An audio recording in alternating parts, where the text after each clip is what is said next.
worst possible thing you could say when you walk into a car dealership. I spent 5 years with Mercedes-Benz, 5 with General Motors, and the worst thing a person could say when they walk in is, if you could just get me to this payment, we got a deal. So your loan's probably still like 19, which means you got to pay to get out. You're upside down. It's called negative equity.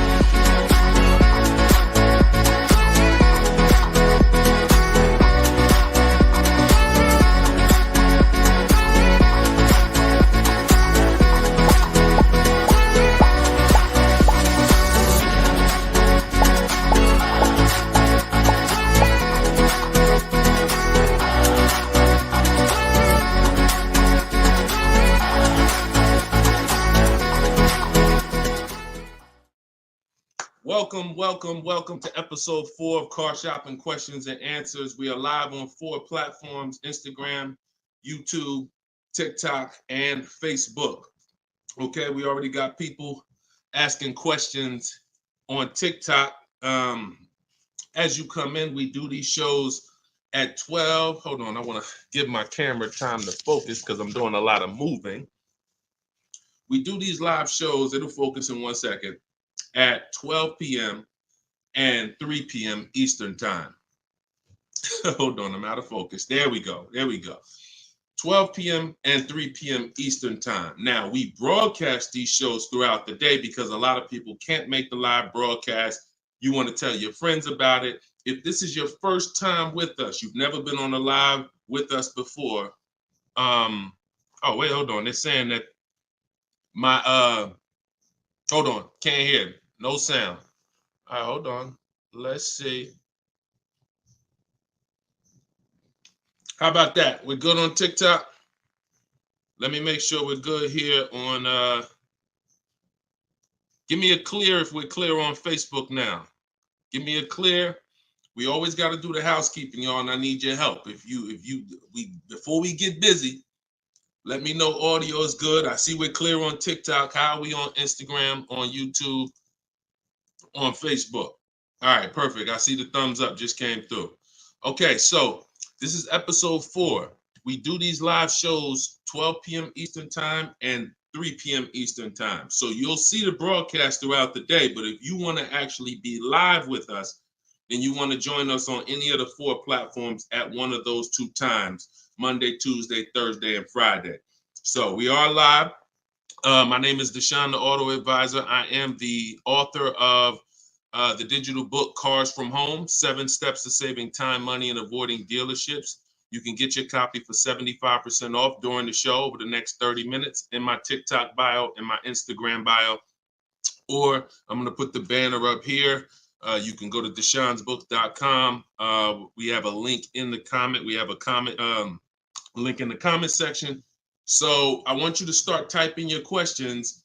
We get very, very busy. Have your notes ready. Be ready to unlearn what you've learned about cars, because we get below market deals, and that should be your only mission when you are car shopping, is to get below market deals. All right. Now, one thing that I want to discuss. Okay, matter of fact, let's go. Go ahead, throw that up. Let's go to Frankie's question. So this is from TikTok. Can you please give me the percentage breakdown on leases again? Okay. The 1% rule has been around since probably before I ever even got into the car business. The 1% rule says that if your lease payment is 1% of the MSRP, or less, you stole a car. No down payment. So I had a 2018 Jeep Grand Cherokee. It was a $35,000 vehicle. My lease payment was $330 a month. That was under 1%. That's how we indicate that. Now, how we're doing the math is we are taking the MSRP, taking the monthly payment rather, and dividing it into the MSRP. For example, $330, which was my payment, into the MSRP, which was $35,000, and then that gives us 0.009%. 0.009%. Good afternoon, Vivian. Good to see you. So That's how you do it. Now you can multiply by 100 if you want to really get the percentage. You multiply by 100 and you'll see 0.94%. So that has been around for a long time. Shout out to the sharers. I see you, Frankie. Thanks for sharing. Please DM me too. I'm still waiting on ideas for what we could do for the people who share the broadcast. I mean it. We want to make sure we are rewarding people who share, tag, people who invite people to the broadcast. So DM me these ideas. Those are the only DMs I'm looking for because we get too many DMs to really respond to them. We get probably 50 to 100 a day. So we can't respond to all DMs, but those are the ones that I'm looking for. Okay, shout out to everybody who shares. Now, that's been around for a long time. That's how you know you stole the car.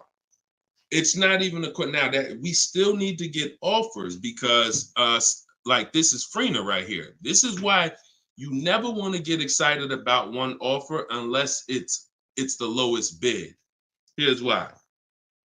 Freener, she just got a, hold on, I'm putting it up here on the screen.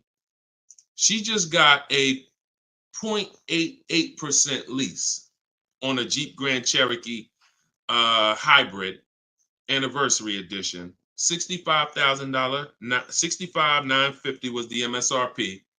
Her best bid was $579 a month. She's in the video library. She has what we teach. Getting bids. See, so sometimes you could look and be like, oh, this offer looks really, really good. Should I take it? Not if it's not the lowest bid. It must be the lowest out of at least 5 offers. Because what I always tell you is 80% of dealers are overpriced. They're going to overcharge. So that's how you know if you won. Now we had to come up with something. When I started teaching people about leasing, I said, oh, shoot, some of you going to go out here and you've been buying your cars and you're going to walk into dealers and you're going to get a lease and you're going to think it's good because you're still paying less than somebody who actually bought. But we had to come up with something that was showing you when you were overpaying for a lease. And so I started doing some math because I love math. And once I worked the math out, I said, okay, how much are we paying before we're paying too much for a car we're giving back? 1% is the steal. But what's the limit? And I started looking at how cars depreciate, how much car, if you bought it, how much the car would depreciate. And I came up with 1.5%. So when we look at the same vehicle that is, let's say a $40,000 vehicle, for example, 1% is $400 a month or less. 1.5% is $600 a month. Now, what you look at is the total you're paying over the 3-year lease. 600 times 36 months, that's 21.6. So when you take $40,000, you add your taxes and everything, you're probably going to end up about 44. 21 is about the threshold where you're still paying less than if you had bought. You're still losing less value, but and you're tying up less money. But at the same time, that's the limit. Above 1.5%, there's no value in this lease anymore. And that doesn't mean we go buy the car. That means we look at competitors because competitors do offer more aggressive lease pro. Every single vehicle, you guys, and there's over 400 of them, has a different lease program. Sometimes even the trim level is different. The Touring has a different lease program than the Limited. So we don't deal with overpriced leases. And so that's why I created the 1.5% rule. That's how it became to be, based on the fact that I knew a lot of people, as they unlearned that bad advice about leasing, as I taught it and as they heard it from other people, they were going to go and get leases. And it's important that you know when there's no value in a lease and you shouldn't be accepting a lease. And that doesn't mean, and look, let me be very clear. That does not mean, that's why I explained the first part of this question, of this answer. You don't walk into a dealer and say, hey, I'm trying to get under 1.5. You don't walk into a dealer and get a lease quote and then you say, hey, well, look, I got to be under 1.5%. No, you're doing this wrong. Again, my mindset and what I'm trying to get you to use is Cars from Home, where you should be, the only reason you should be in a dealership is to test drive cars. if you're buying new cars or leasing. Test drive, you're in and out of there in 20 minutes. The next time you're back in a dealer is another 30 minutes to pick up your car if they don't deliver. That is the only reason. We never talk numbers in a dealership for a new car or a lease. Are we clear on that? These are rules where it's like, if you want to use what I teach, and I want you to use it so that you can get the results that Frina got, that Danielle got, that we've worked with over 8,000 people in the last since 2021. I want you getting those results. And in order to get them, you got to know what the boundaries are. Deshone says we never talk numbers in the dealership because you have no leverage there. Your leverage is at home, in control, communicating with multiple dealers, and where you can't get emotional. Okay? Clear? So that's the 1% rule, and that's the 1.5% rule, Frankie. Great question. Okay, shoot the next one in, Dolan. Great question. All right, this is Tony on Facebook. And remember, look, y'all, we are live right now. So some of you have seen the rebroadcast, and you're like, Deshone, okay, this is 3 p.m., 12 p.m., we're live. Okay, so this is the time to ask your questions. You're not watching the rebroadcast, and this is also the time to tag a friend and make sure they're here so they can get their questions answered. Shout out to the sharers. And could y'all keep tapping the screen on TikTok and running those likes up? This gets TikTok's attention and gets more people over here because we got to do this together. All right, Tony from Facebook says, hi, my lease is up in a month. I wrote to get 3 quotes from dealers. I only got 1. That's normal. The other 2 are taking their time. That's normal. I have a third-party restriction. Should I wait for the other 2 quotes or just run with the 1 quote? I never run with a 1 quote, and I get 5 quotes. So you're mentioning 3. I never mentioned 3. 80%, again, a lot of what we're talking about, y'all, is math. I'm unfortunate where I have the data. I got probably 5,000-6,000 people who have my book. We probably got close to 2,000 people in the Cars from Home library in my coaching program. That's a lot of data to prove that it's 80% that are overpriced. That's 4 out of 5. So the reason why we must get 5 quotes is because 4 are overpriced. So 3, not enough. Now, if you're doing this manually, this is still easier than you walking into a dealer doing it by phone. But at the same time, I do online. I go to their website.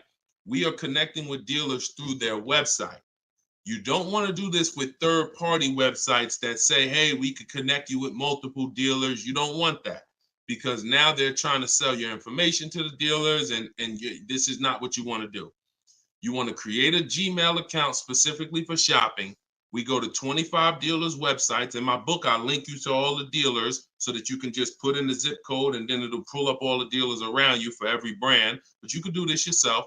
You can go there and you can actually you go to each dealer's websites. We do a copy and paste message. I have a template that I use that the people who follow my stuff use. And the template you need to tell them exactly what you want and what you're open to.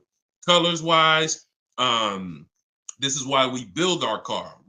We always build our car, go to the website, build the car, because we tell them exactly what we want and what we're open to. This takes us 20 minutes to contact 25 dealers online, copy and paste. We're telling them what we're looking for. Hey, these are the colors I'm open to, blue, black, or silver. These are the trim levels I'm open to, limited or touring. We're telling them this is these are the package, these are my must-haves. I need the big sunroof. All of that has to go in to it's not that you're not car shopping online. You're just now you're car shopping against people who their job is to make money. And so if you don't have what I'm telling you I've responded to hundreds of internet requests when I work for the dealers. If you're here for the first time, type a 1. If this is your first time ever being on a broadcast with us, type a 1. I want you to know a little something about me. I was inside car dealers for 14 years, responding to these quotes. So The reason why I'm giving you the exact strategies is because I know there's so many things that you're not trained to give the dealership that they need. They can't give you a quote without it. They can't shop correctly, without it. Okay, shout out to the first time people. Could everybody type welcome to the first time people? If you've been on here before, type welcome to the first time people. Now, once you give them that information, you're copy and pasting that. Copy, paste, copy, paste, copy, paste. You're doing that with 25 dealers. And then that creates the conversation to see where the dealers are actually coming, where the deals are coming from. But you need to see who has a car first. You need to see who has a car first. So, oh, you're talking about selling the lease. Okay, you're earlier in the process. Understood, Tony. Okay, perfect. No, just talk to another used car manager. And you want to have conversations because one, your car is worth different things to different people. You need at least 3 for that. You're on point. Yes, 3 quotes for your lease buyout. For your old car from 3 different used car managers. And if the 2 are not getting back to you, then just move on to other ones. But be aware, you should be using those values you got online from the online buyers to see if you have equity, because not everyone has equity. The whole purpose of the equity assessment is to make sure you're not leaving any money on the table. That's the purpose. But there's no guarantee. Many people have turned their leases in not knowing that they should have done an equity assessment, and then the dealership sitting on $2,000, $3,000, $4,000, $5,000, $6,000 that they didn't know about. That's what we want to prevent. So if you do those offers and you see you have $3,000, $4,000 in equity, now that's when you bring it here. If you do those offers and you're at a break even or $1,000, then that's not always worth it, because those used car managers are not going to match the highest offer. So be aware of that. But if you have equity there, then 3 used car managers, that's how you make a move. Okay? Fight for your money. This is your money. If you end up making $1,500 out the deal even, and it took you 2 hours, where do you make $750 an hour at? $750 an hour. So this is your money. And if you don't fight for your money, someone else will definitely cash the check. All right? Tyler said, send the next one in. Tyler said, F&I director here in Houston of 2 large stores. Your content is great. I appreciate you, Tyler. This is the 20% right here. See, the 20% can always admit when we're doing something to help the market. The 80% will come on here and be like, oh man, this guy couldn't make it in the car business. Now he's teaching. All right, go ahead. Shoot the next one up, Dolan. This one's from Facebook. What's up, John? Instagram, y'all not typing enough questions. And Instagram, just so you know, the easiest platform to share on is Instagram, because you hit that little arrow, it looks like a paper plane, and it'll let you go down your Instagram friend list and send this broadcast out to probably 10, 15, 20 people. Okay? Don't cheat your friends. All right? Shout out to the sharers. John from Facebook says, is it hard to purchase with a charge-off on credit 3 years old? So everyone who has credit issues should be following Shonda Martin. She's on all the platforms, Road to 750 plus. And you should be working on getting your credit to the point where you can qualify for the best programs. And you don't need an 800 credit score to qualify for the best programs. You usually need close to 680, 690 will usually qualify you for most tier 1 leases. Now there are some cars that have super tier where you tier A1 plus, but that's not most leases. That's not your standard everyday cars that most of us are leasing or buying. So the question is, the answer is, if you don't need a car, then you should be working on your credit. If you need a car, then there's nothing you can do. You need to make a move. And so I recommend a company like Limbuzz. We're always going to give the dealer a chance to match or beat our offer. So whoever we end up buying our car from, some of you have been taught never let the dealer participate. That's costing you money, because the dealer has 7, 10, 12 banks on their end. Now, If they're trying to beat and earn your business, now that's a winning position. See, check this out. When you have a finance manager who's saying this about you, what's the highest interest rate you think they'll pay? What's the highest payment you think they'll pay? That's a bad position to be in. That only happens when you have no leverage, you haven't shopped, you haven't come in with an offer, and now they're trying to see the highest interest rate that you'll pay. We're not doing that. You're doing it our way, which is we're going to have we don't let anyone touch our credit until after we find our car. Now, once we find our car, get our best deal through a bidding system, now we're going to take that purchase agreement, that's a receipt. Yep, I see the questions coming in on Instagram. We got you. Hold on, Atlantis. Once you see the long form receipt, now you take this home, and this is when you're going to contact your bank, your credit union, the online lenders. You're going to go online lenders, online banks, online credit unions. You're going to let all these people have a shot at your business. If you do this within a small window of time, if you do it my way, it only take you 2 days. This is going to weigh on your score the same as one hard inquiry, because this is something called rate shopping.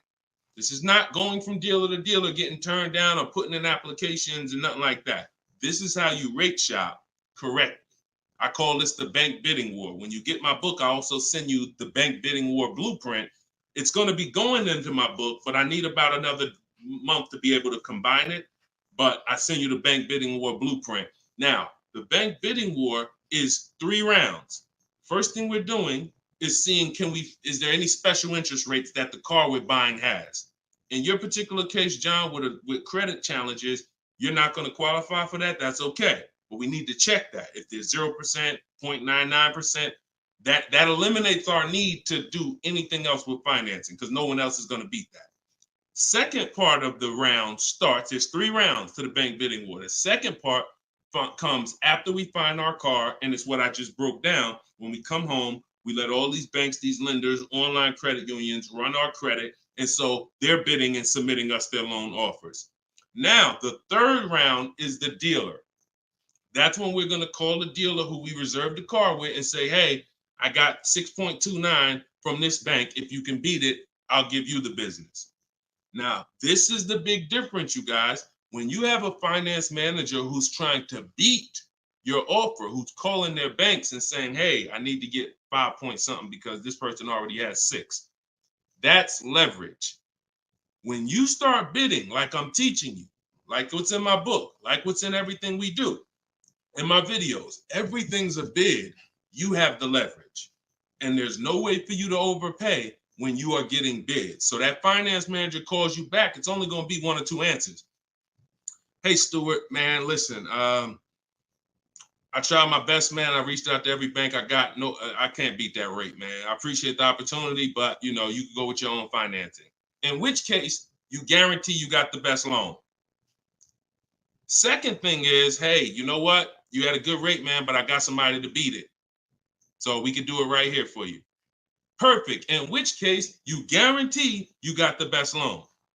See, you don't have enough people competing for your business. That's where your buyer's remorse is coming from. That's where your lack of confidence is coming from. That's why you're driving off from a dealer saying, hey, you think we could have got more money? You think we could have got another $1,000 off? That's all buyer's remorse because you don't have enough people competing. So I want you to stop that. I want you to use what I'm telling you to do. All of this is in my book for those of you who like Deshone. I don't even want to remember all of this. It's all in my book, Cars from Home, 7 Steps to Saving Time, Money, and Avoiding Dealerships.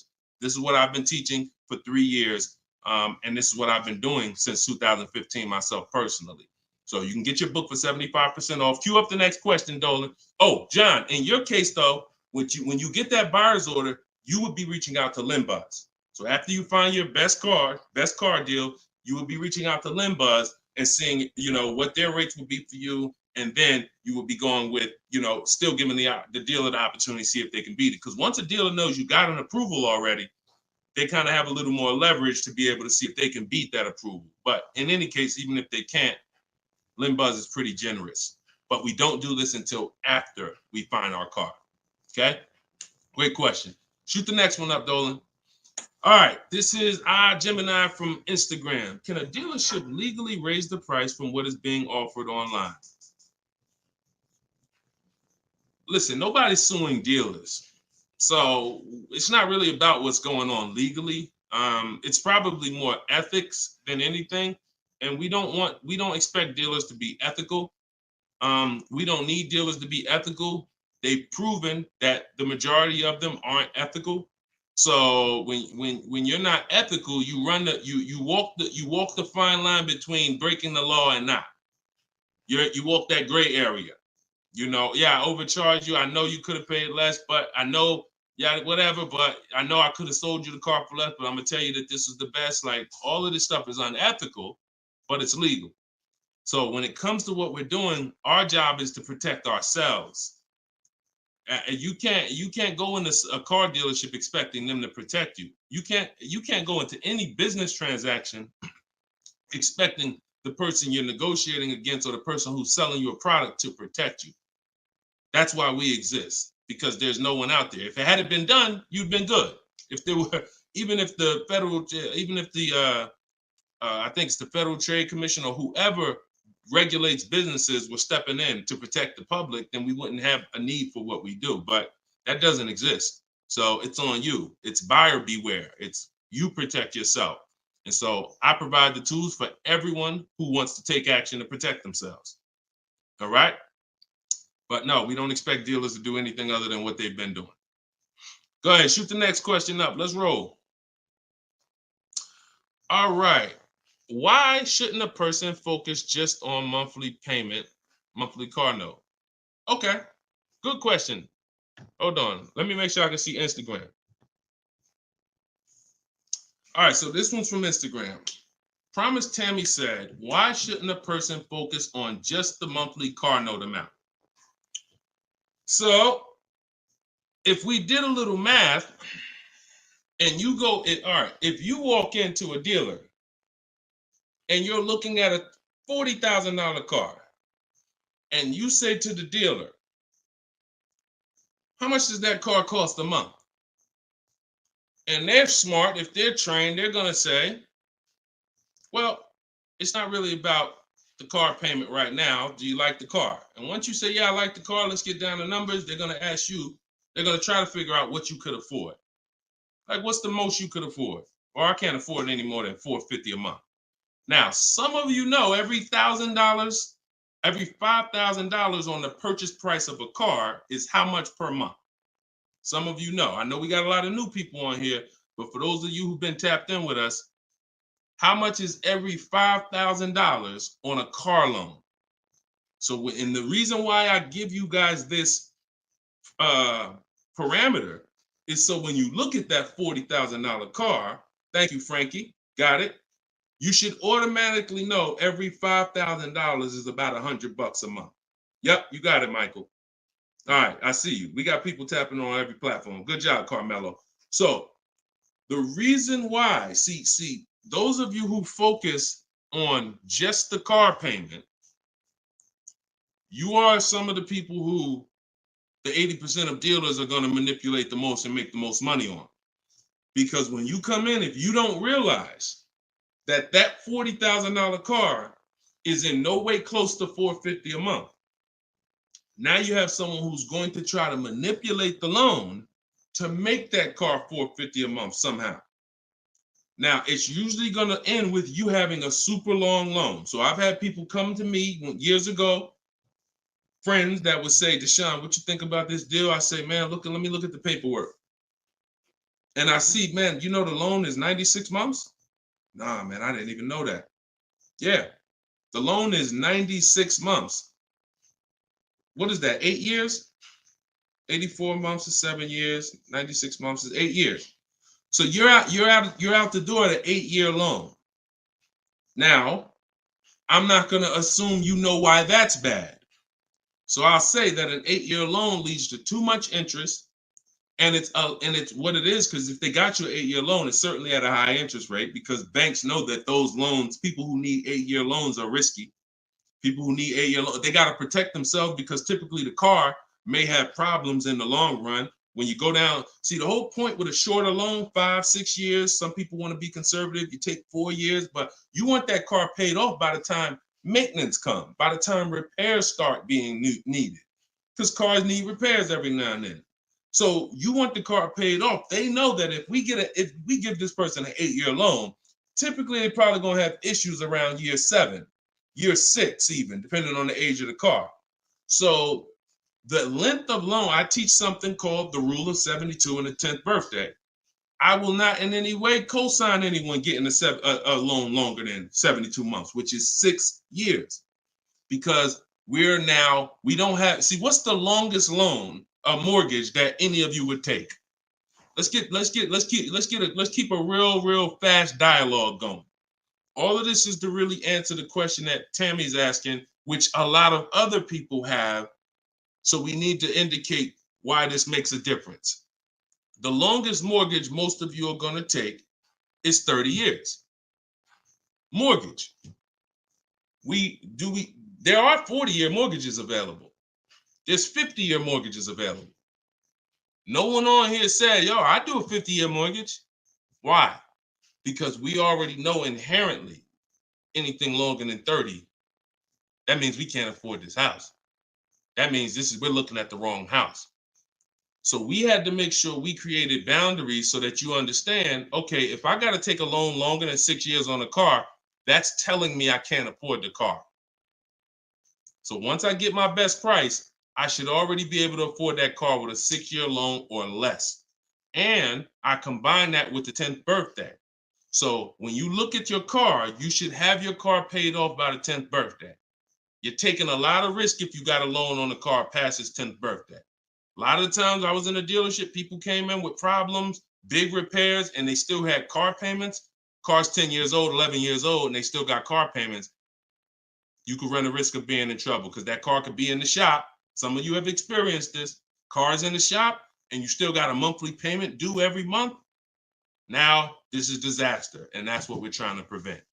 That's why we don't focus on the monthly payment. When we're purchasing a car, we are only focused on the price of the car. We need to, before we even think about monthly payment, how about this? We need to make sure we're getting the car for the lowest price possible. Because some people go in and like, hey, the car's 40 grand. Well, what if another dealer will sell it to me for 35? Once I get the lowest price, then I'm concerned with what my monthly payment is going to be.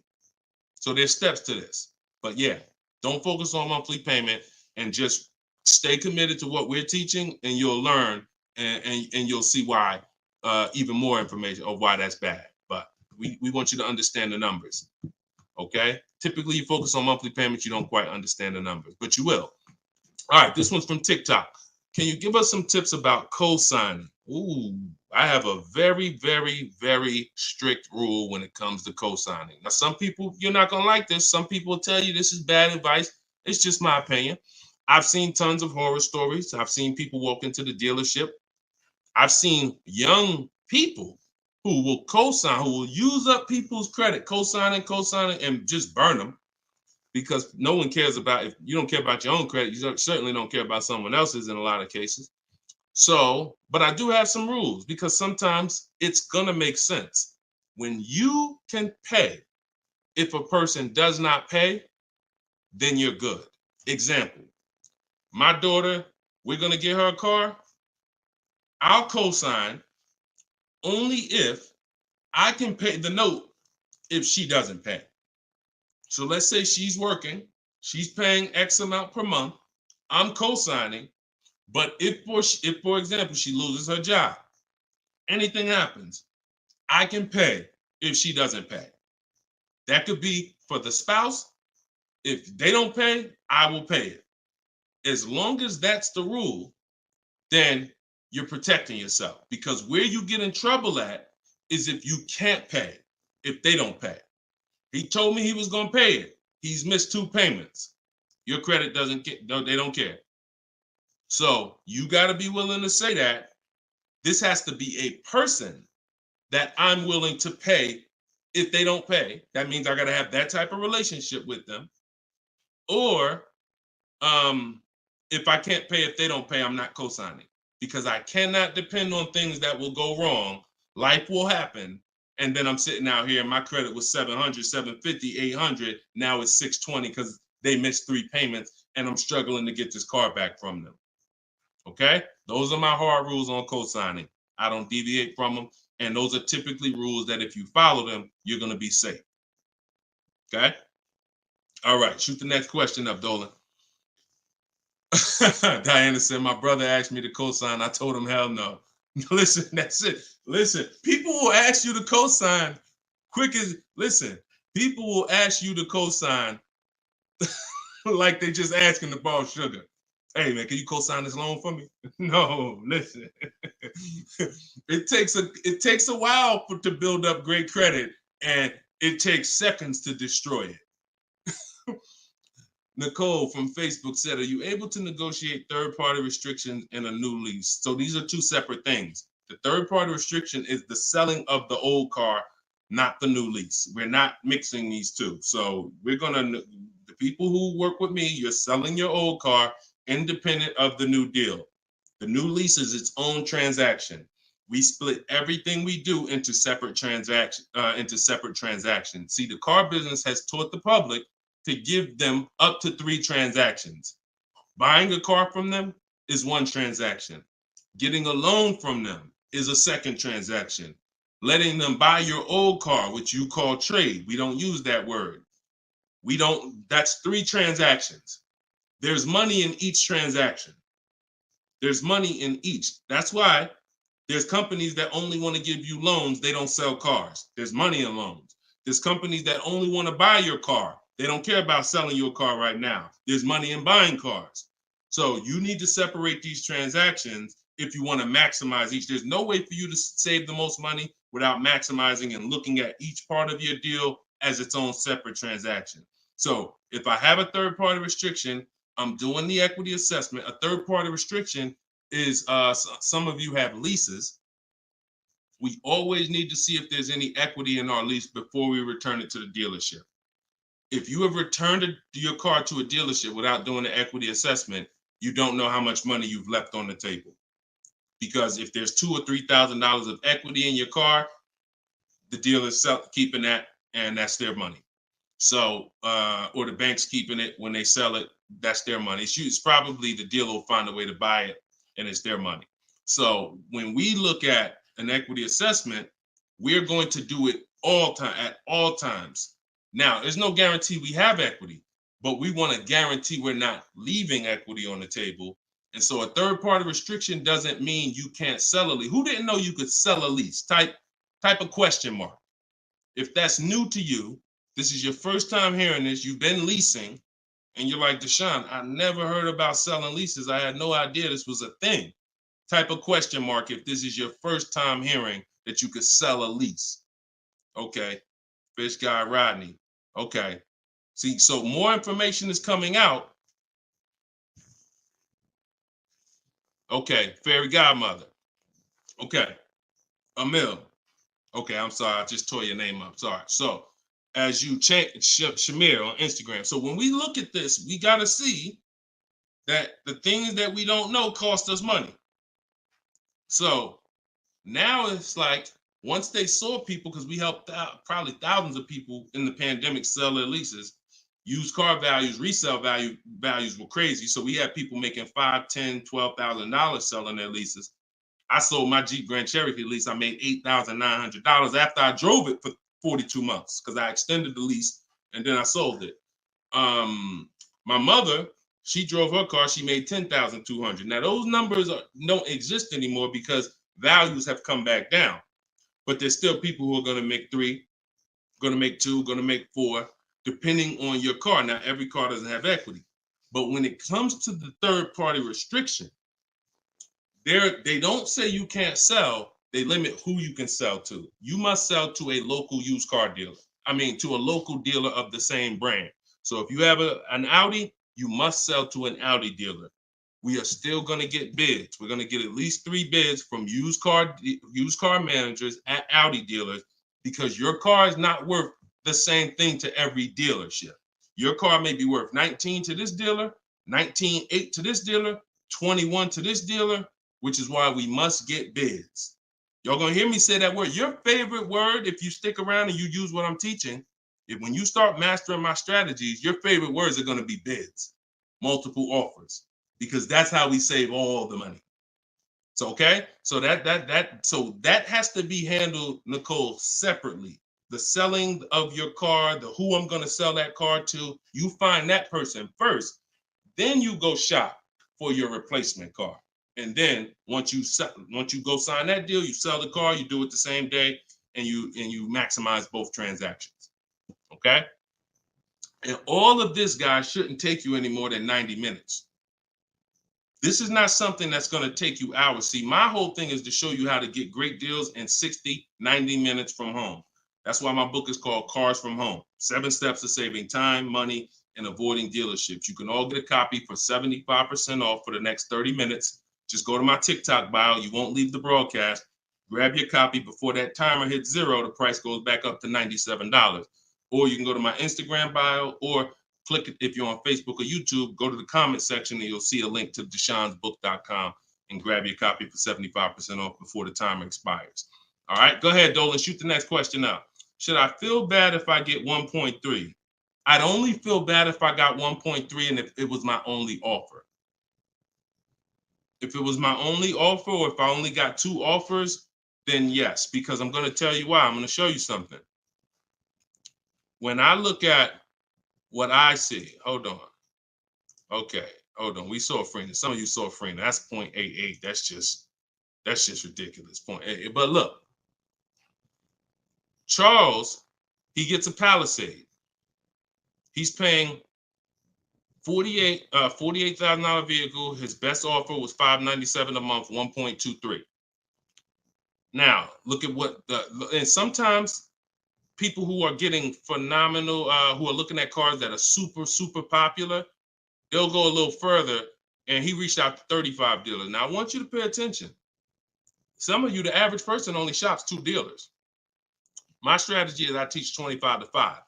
But once you see my copy and paste system, which is in my book, I have a copy and paste system where we're on their website. You'll see that I could talk to another 10 dealers. It only take me 10 minutes to open up contact with another 10 dealers. We always use a separate email. Do not contact dealers from your personal email. I'm warning y'all. It's not going to work. You're trying to go through your work email, and then you got your personal stuff, and then you're seeing the car dealers. Don't do it. Create a separate Google email, and that's how we do it. So he said, I reached out to 3,500 dealers, got 10 quotes back. So that $597 a month, 1.23 is the best out of 10. So so I always tell you, when you do it right, you're going to see offers that are $150 to $200 a month more. That's when you know you've exposed the 80%, and that's when you know you shop the right way. If you don't see that type of spread minimum, you haven't shopped enough offers. So that's the only time I would feel bad, GKA, is if I didn't get at least 5 quotes, because I don't know if 1.3 was the best. I'm gonna tell you a funny story too, because Freena's in our coaching program, and Freena reached out and she said she was looking at a Jeep Grand Cherokee. Get ready for the next question, but I'm gonna tell y'all, I want to hammer this home so y'all understand the importance of multiple offers and you don't get lazy, because the things I'm telling you might take another 30 minutes, 40 minutes, and they save your family $3,000. You can't put a price on. Well, you can put a price on that. So Freena was shopping for a Jeep Grand Cherokee Limited. She comes to the group and she said, Deshone, this was the best offer on a Jeep Grand Cherokee Limited. It was like 1.2 and change. But she said, the guy that made me this offer said he has this 4XE. It's a hybrid. And he said he could actually do better on that one. She said, what do you think he told me what it would be. It would drop the price here. I said, if you're open to that, then you need to run your quotes again and get 5 more offers on that vehicle, because it may have a better lease program, in which case you need to open it up again. She opened it up again. That's how she got her 0.88% lease. So if she would have just said, well, this guy is getting me 1.1, I'm gonna just take that, then she never would have found a 0.88. multiple offers. That's probably $100 a month difference than what the last offer, $100 a month times 36 months on this lease. You're talking about $3,600. And she did it in minutes. Once y'all learn how to do this, it's minutes. This is not hours. I'm not spending more than 60 minutes on shopping for a car. Now, that doesn't mean I'm not spending time to decide what I want. But once I decide what I want, once you know what you want, 60 to 90 minutes to get the best deal. That's it. All right, shoot the next one up, Dolan. Keep the questions coming, y'all. We are live every day at 3 p.m. Eastern time. Well, not every day. Monday, Tuesday, Wednesday, Thursday, and Friday. Monday, Tuesday, Thursday, and Friday at noon and 3 p.m. So this is our live show. Okay. Throughout the day, though, you may see a broadcast and you'll know, okay, you'll still be able to get value because most of the people who are asking the questions on here are asking the same questions you would have asked. So go ahead, Dolan, shoot it out. This is Raymond from YouTube. How do you structure a lease? So the first thing you want to do is look at the car you're thinking about leasing. And we like to use a 1.25% formula estimate to see if we should be even looking at that car. Okay. So if I'm looking at a car that's $40,000, I'm doing a 1.25% estimate. I'm multiplying it by 0.0125. And then I'm going to see, 40,000. I'm multiplying that by 0.0125, and that comes out to 500. So that's going to tell me if I'm looking to be at 300, that's not the car that I'm going to be looking for in most cases. Now, we don't know if the best deal is going to be 1.25, but we're trying to estimate based on a bad deal is above 1.5. Anything above 1.5, we're overpaying for our lease. No money down. Money down comes later.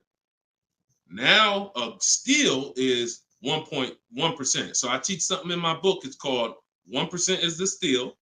Between 1% and 1.5% is the deal. And then above 1.5% is time to chill. We don't do that. So that's the first thing. Now, once we move past that, now it's time to choose our mileage. So we're going to look at our lifestyle. We're going to see how much we drive to work, how much we're going to be driving the car. And once we come up with that, you're just doing some simple calculations. What's your round trip to work? 10 miles. How many days a week? 5 days. Okay, that's 500 miles a month. That's if you do the math. Let's say your trip to work is 20 miles round trip, and you do that 5 days a week. You're doing 100 miles a week to work. Times 52 weeks of the year, that's 5,200 miles. So I walk you through this in my book, but this is simple. 5,200 miles, and then you say, okay, well, I like to do a little leisure. I like to take a little trip down here. I go fishing, 1,000 miles away, blah, blah, blah, blah. So you're calculating what you're going to do. The easiest way to do it is to look at your old car and see what you've done. But if you don't have an old car, this is how you calculate it. You come up with, all right, I only need about 9,000 miles a year. Perfect. All of our leases, we shop our offers with 12,000 miles a year. That's your average miles. That's what we want to base our formula from. So whenever we reach out to a dealer, we do this online. As I said, everything we do is online. Once we do this, we're shopping multiple dealers and we're telling them, work us up a lease quote. First month's payment, total out of pocket. If you were on the last show earlier, we talked about we don't say down payment anymore. We say total out of pocket, TOP. Everybody who's clear on TOP, if you were on the last broadcast, type TOP. If you weren't, TOP is total out of pocket. That means only thing I'm giving you for this offer right now is my first lease payment, and I'm driving off. Total out of pocket. We're not saying down payments anymore. Okay? So now, we're structuring our lease with first month's total out of pocket, 12,000 miles per year, and that's how we're sending the offers out to the dealers. All online, all copy and paste. These are all templates I have, but I have templates where you just fill in what you want, blah, blah, blah, all in my book. There are links, there's templates, but if you're going to do it your way, that's fine, but this is how you do it. And you can sit in your computer and just copy and paste. And now you're looking to get 5 quotes. That is the mission. 5 quotes, and that's it. That's how we structure our leases. Once you're done and you get your best quote, Now that's when you adjust your mileage. So once you identify the best dealer, the winning bid, now you're going to say to that dealer, hey, can you adjust the offer to 10,000 miles a year? Can you adjust it to 18,000 per year? Can you adjust it to 25,000 per year if you're a high mileage driver? And you adjust it from there. But that's it. You do this over and over, rinse and repeat. Rinse and repeat. All right. Great question. Shoot the next one in, Dolan. All right. Shout out to the sharers. Thank you, Liba. I see you. Thank you so much. This one's from Preston on YouTube. What is the best way to finance a car out of state? It's no difference. It's really no difference. We're going to find the car. We're going to get the buyer's order.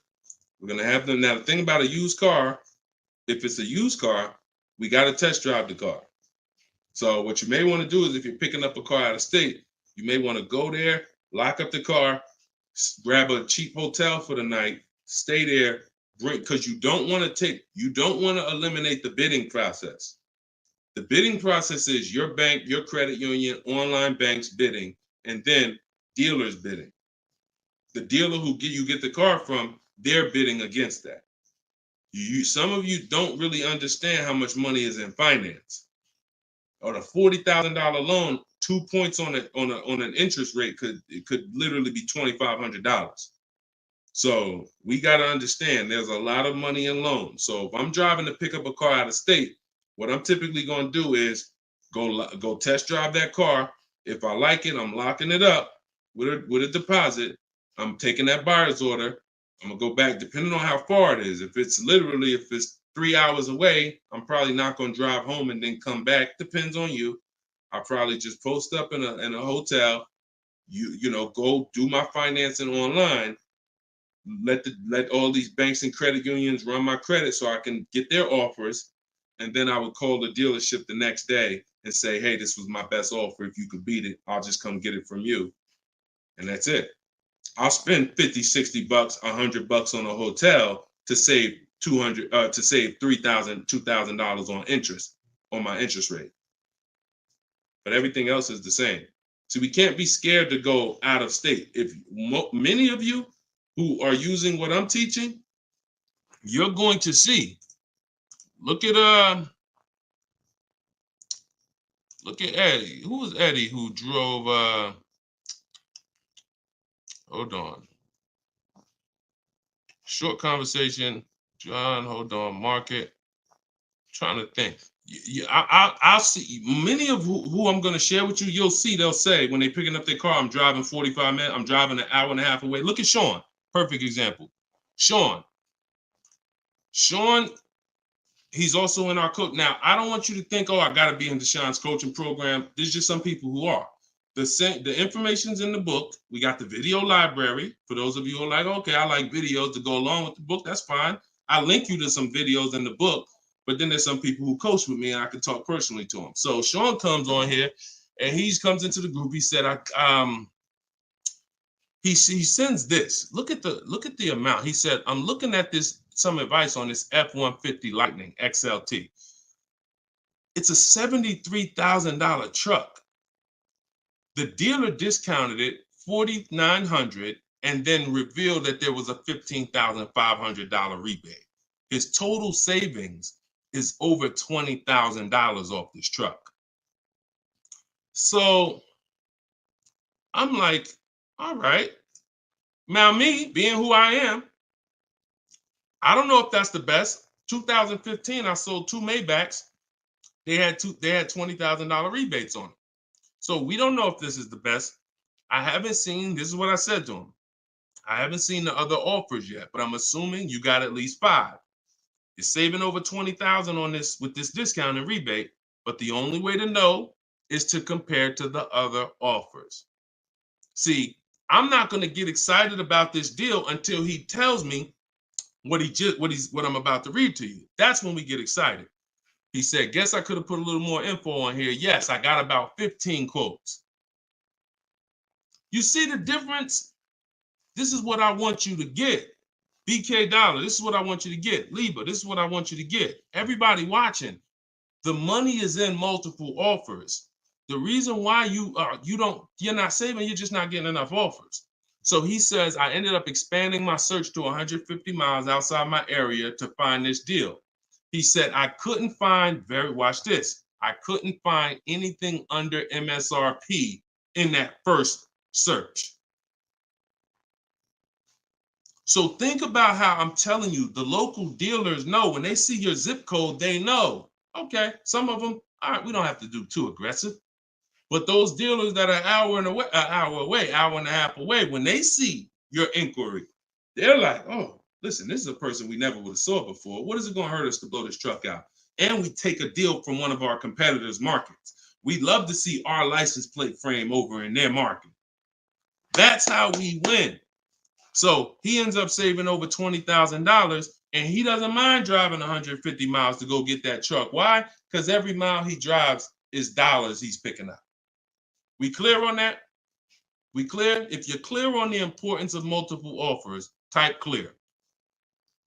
All right, shoot the next one up, Dolan.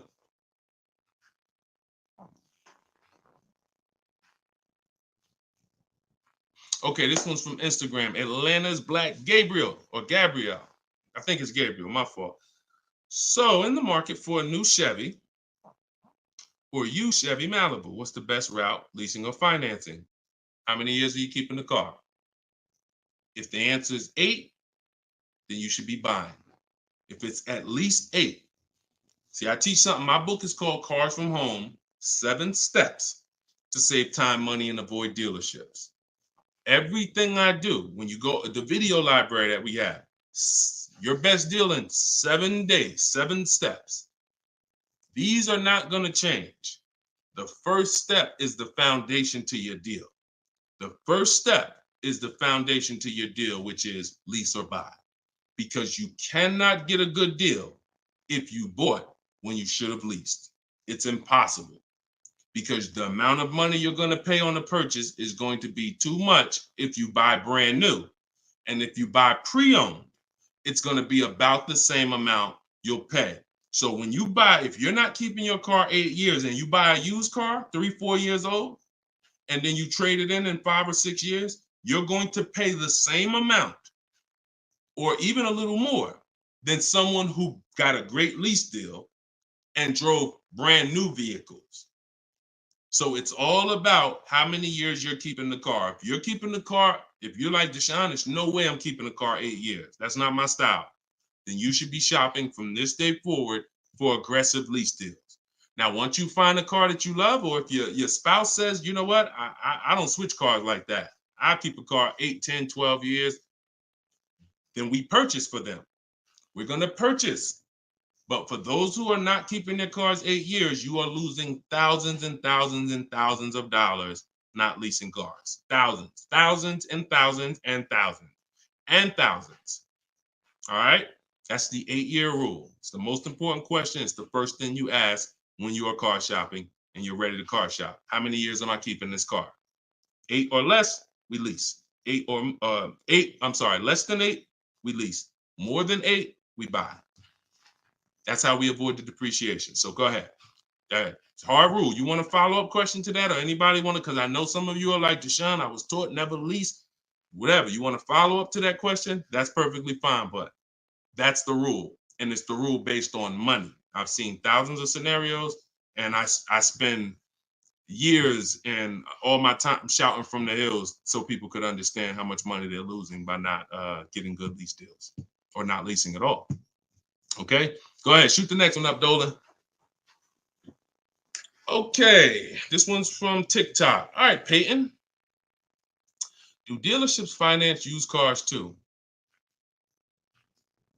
Yeah, sure. Absolutely. But we don't finance, dealers are our last offer for financing, never our first. So what you should do is you should go watch the replay from earlier, episode 3. This is episode 4 of Car Shopping Questions and Answers. We do these lives Monday, Tuesday, Thursday, and Friday, 12 p.m. Eastern time and 3 p.m. Eastern time. For those of you who are like, because I want you to be able to tell your friends. Today, some of you are going to run into people who are car shopping. You need to be telling them, hey, you got to check this guy, Deshone the Auto Advisor. He does this show, live show, 12 o'clock, 3 o'clock, Monday, Tuesday, Thursday, and Friday. But you want to watch episode 3 where we went into detail about how we don't finance. In fact, early, I think we talked about it early on this episode. Your financing should be independent from the dealer. The dealer should be your last offer for financing. Because what you're asking for, that's 2 transactions. You're giving them 2 transactions of business. You're giving them the purchase of a car, and then you're giving them the selling you of your loan. So what we do is we separate these transactions and we get bids for each. So the only way I'm dealing with a dealer, the only way you're going to be dealing with a dealer is if they've won the bid, which means if I'm looking for a used car, you won the bid out of all the used cars. Like, all right, give you an example. This is Vincent. Vincent got a 3-year-old Lincoln Corsair, premium trim level, under 45,000 miles, clean Carfax, inspection, all from the comfort of home. I'm reading what he put in our group. He was targeting to find a discount of 30 to 35% from the MSRP. This is something that no one is teaching you guys about what you need when you're purchasing a used car. If you're going to be purchasing a used car in the future or your next car, or if you bought a used car in the past, type the letter U. Type the letter U. If you're going to be purchasing a used car, or if you have purchased a used car in the past, I'm about to give you something that you have never heard before, but it is no way for you to know you got a great deal until you start talking the way Brandon talks here. You notice he said 30, he was targeting to find something 30 to 35% from the MSRP. In order for us to know, I see you, Shelby. I see you, Emma. I see you, Katarina. I see you, Raymond. Okay, perfect. Atlanta's Black Gate. All right, a lot of people. Okay, so when you are shopping for a used car, let me tell you a story, give you an example, all right? So I was shopping for my pre-owned Infiniti truck 3 months, a little over a year ago. I narrowed it down to 3.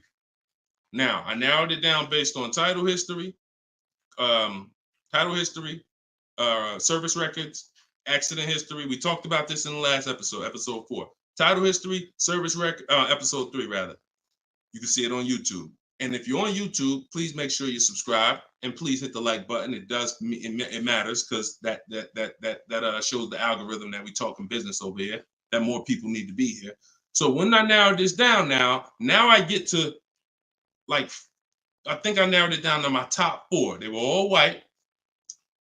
They were all within 30, they're all within $1,500 of each other. Now, here's the problem. This is where it gets complex for you. Because I'm looking at one that they're asking 30,000 and change, one they're asking 31,000, one they're asking 31,800. You know, they're all within $1,500, $2,000 of each other. Similar miles. On the outside, they all look similar. Without knowing, I created something called the true value percentage. What is the true value percentage? It's not what the website says is a good deal. It's the percentage off of what the vehicle was when it was brand new. So I pulled the window sticker for each of these vehicles.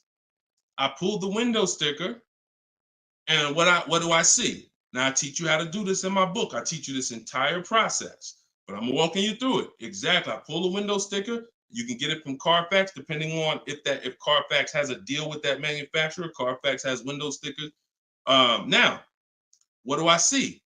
One car is 46,000 when it was brand new. Now they're asking 31 and change. Okay.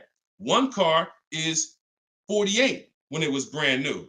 They're asking 31 and change. One car was 52 and one car was 54.5. That's the one I got.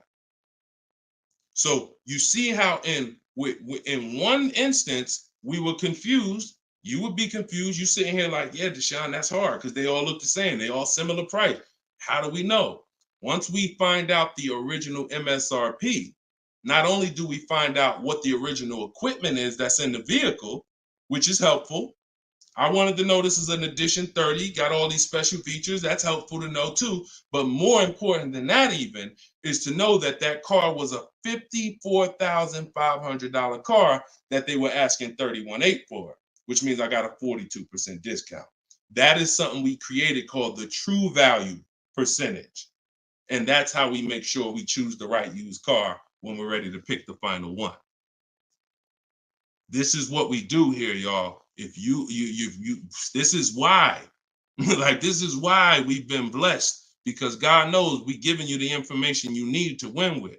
So all of this is in my new book, Cars from Home, 7 Steps to Saving Time, Money, and Avoiding Dealerships. If you want it all in one place, you can watch the show. You can watch my free social media videos. I got hundreds of them. Or you can say, Deshone, I'm going to get this it's 75% off in my TikTok bio. It's normally $97, but you can get yours for 75% off. And you can get it in my Instagram bio, or if you're on Facebook or YouTube, click the comment section and click that button that says Deshone's book and get you 75% off for 30 minutes. After 30 minutes, price goes back to $97. So, all right, but that's the true value percentage. And that these are the things that we never buy a used car ever without looking at the true value percentage. So when you saw what he said when he bought that Lincoln, as he was targeting to get something 30 to 35% off MSRP, and he ended up getting one for 43%. So that's what you need to know. Go ahead, shoot the next one up, Dolan. Great questions today. All right, Raymond on YouTube. Does it make sense to buy an existing lease? So when you're buying a lease, all you're doing is buying a used car. That's how you got to look at it. It's a used car. It's just, it may be your car. If you're buying your lease out, it's a very different. See, what I see most times is people want to buy their lease because they don't know how to shop. Because there's deals out here. We've been making deals since the pandemic. I started our video library. We started that in 2021, November. Middle of the pandemic, when people were paying ridiculous prices over with the 80%. They were cashing the biggest check they've ever cashed in their lives. Like in their lives, they were like, and we were getting deals all since then. Felicia came in. She was our first person in our program who got a BMW. She saved $1,950 January 2022. And so we when you get bids, you reveal. That's why we don't pay attention to nothing out there. I don't care what anyone says, what any dealer says does not matter to me. That does not matter, because I know that if we got deals all through the pandemic, oh, forget it. That's why this market, we're killing it even more. So, you know, if you're buying your lease because you're keeping it another 8 years, you say, man, Deshone, I used to lease, but you know what? I really want to buy something that I could keep for 8, 9, 10 years. Then sure, buy the lease. But if you're not doing that, then you're moving from a lease mindset, which is I'm driving great cars, brand new cars, always under warranty in most cases, latest and greatest features, low payments, pennies on a dollar compared to people buying.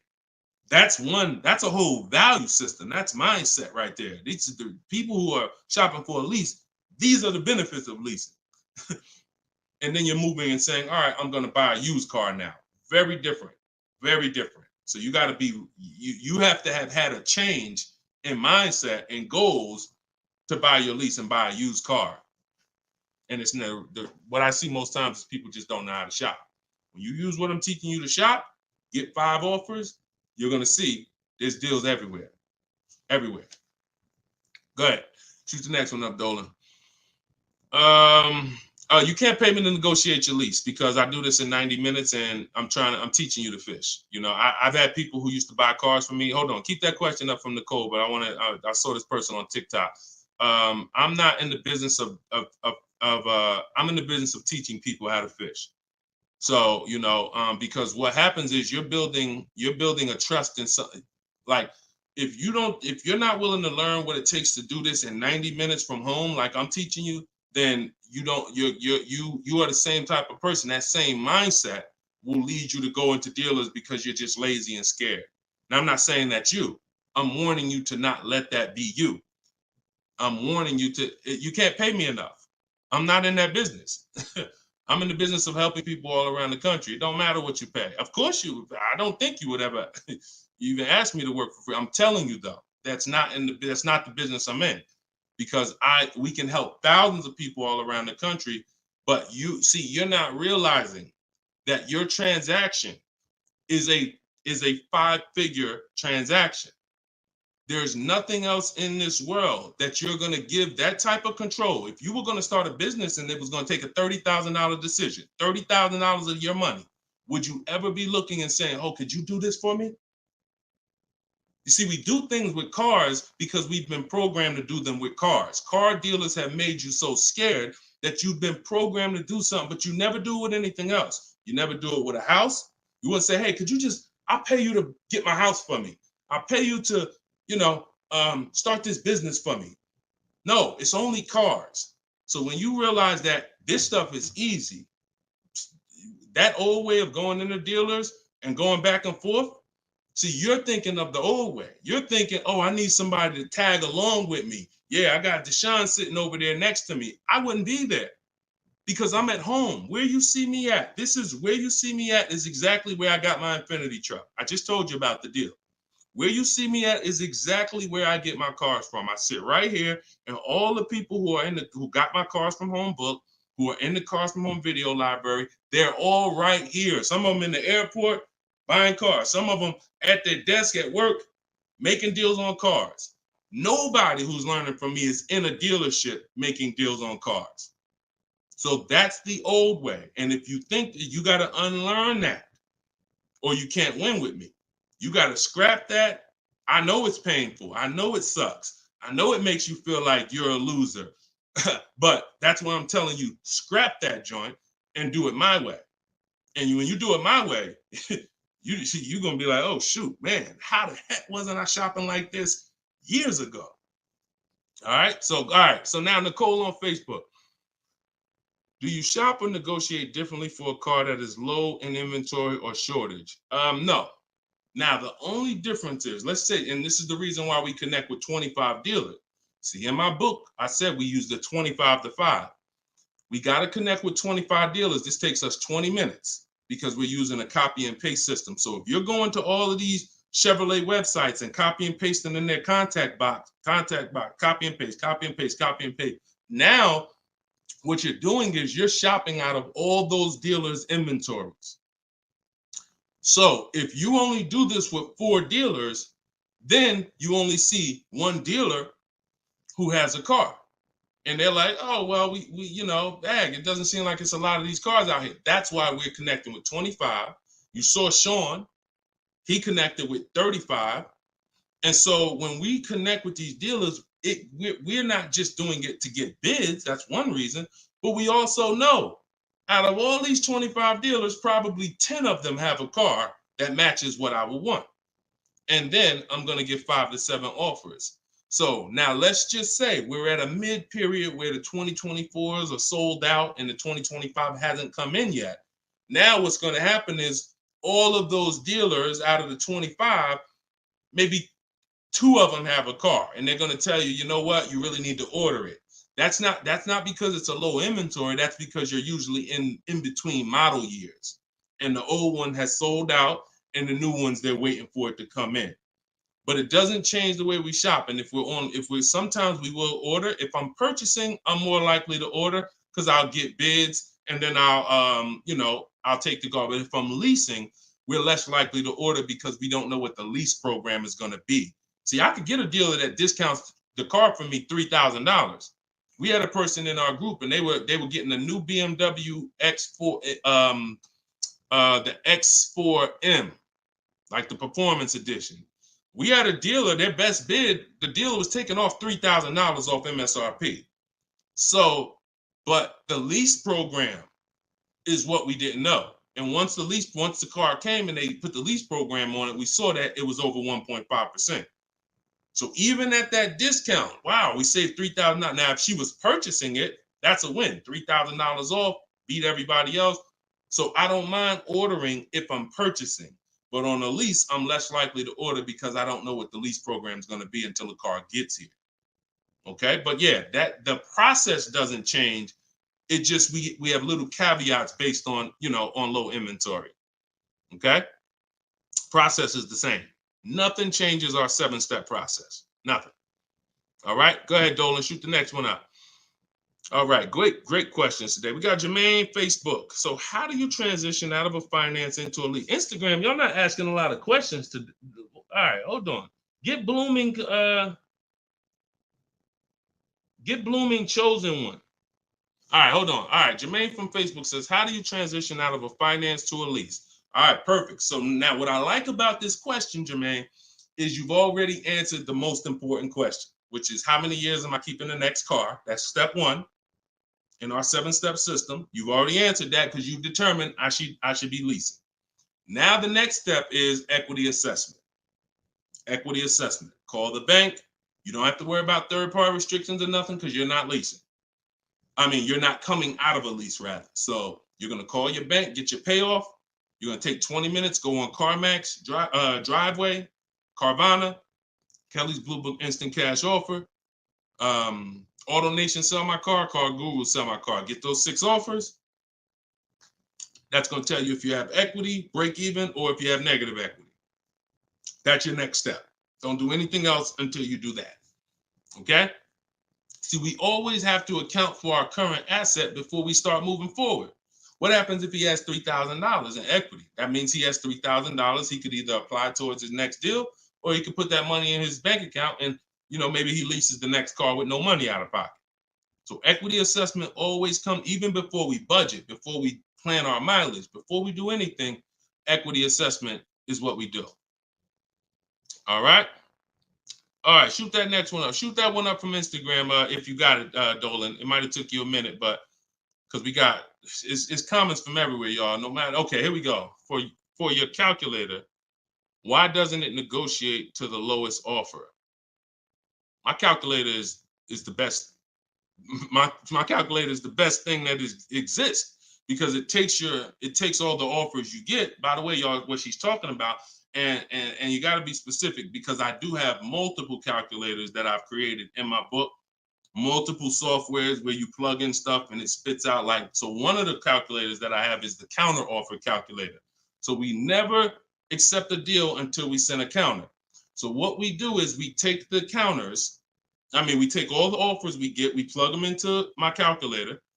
Whether it's a lease or whether it's several types. One is for leasing, one is for cash purchases and financing. Now, when you're financing, you're always getting your deals with tax and everything included, all in.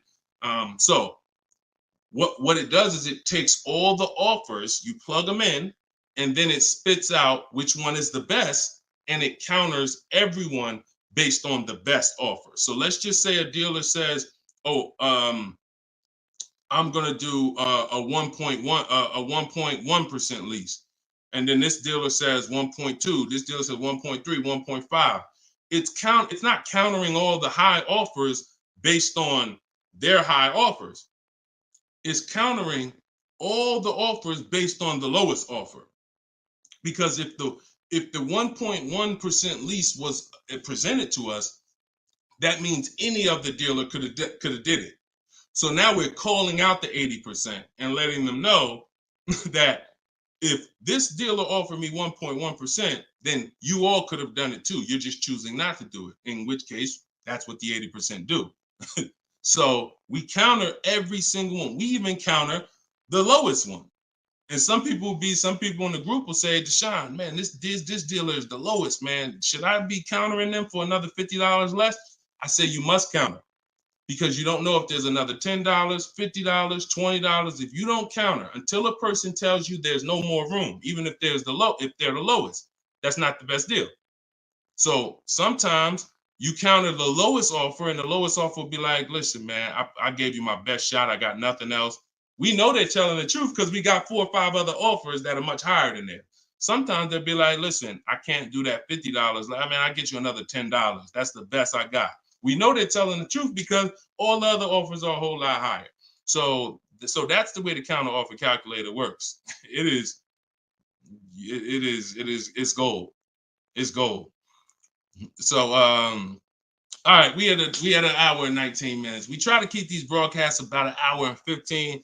Every now and then we go a little over, but listen, y'all, we are live Monday, Tuesday, Thursday, and Friday, 12 p.m. Mark your calendars, 12 p.m. Eastern time, 3 p.m. Eastern time. I'm hoping to, in the next couple of days, have a link in my bios so that people will be able to actually go to our calendar, put a reminder, but you know it.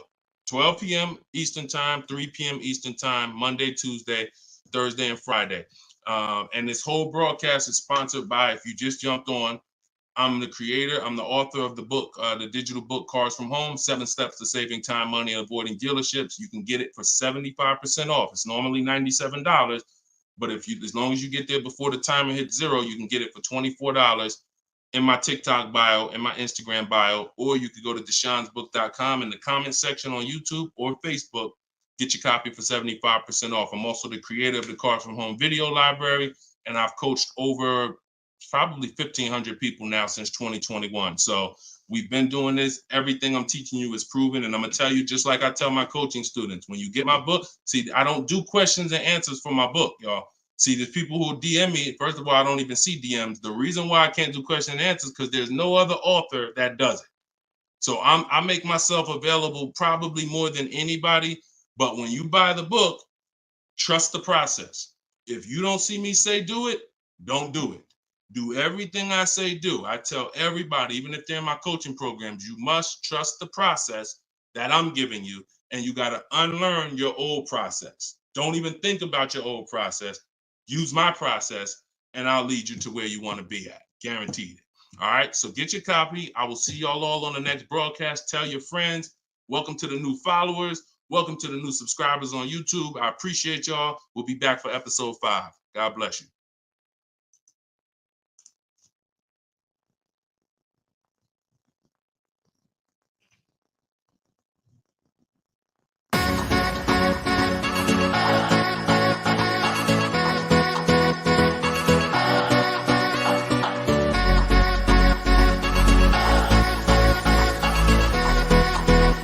The worst possible thing you could say when you walk into a car dealership. I spent 5 years with Mercedes-Benz, 5 with General Motors, and the worst thing a person could say when they walk in is, if you could just get me to this payment, we got a deal.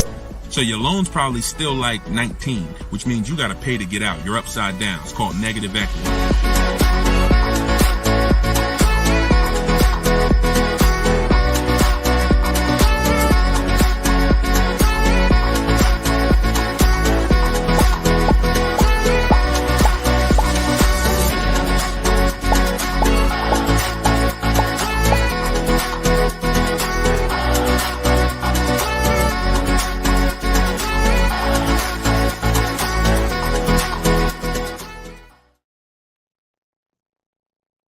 What's going on? What's going on? Welcome everybody to Wednesday, 12 noon car shopping Q&A. This is episode 5. We do these live shows 12 p.m. We're not going to usually be doing Wednesday, but I said, you know what? Let's throw in a special 12 p.m. Wednesday.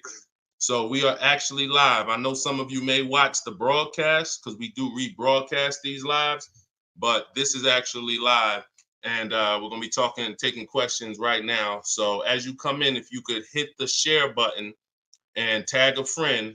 I'm just getting us up on TikTok right now. I got to make sure I keep people out who are under 18. So come on in. I'm going to share this. If you don't know me, if this is your first time seeing a show with me, type the number 1. Type the number 1 if this is your first time. Welcome back to people who have been here with us in the past or on previous shows. My name is Deshone the Auto Advisor. I spent 14 years in the car business, 5 years with Mercedes, 5 years with General Motors. And now what I do is I show people who want to learn how to car shop from home and how to save more money from home than they're ever going to save in a dealership. So I'm the author of the book, the digital book, Cars from Home, 7 Steps to Saving Time, Money, and Avoiding Dealerships. And I'm also the creator of the Cars from Home video library, which is a step-by-step video platform.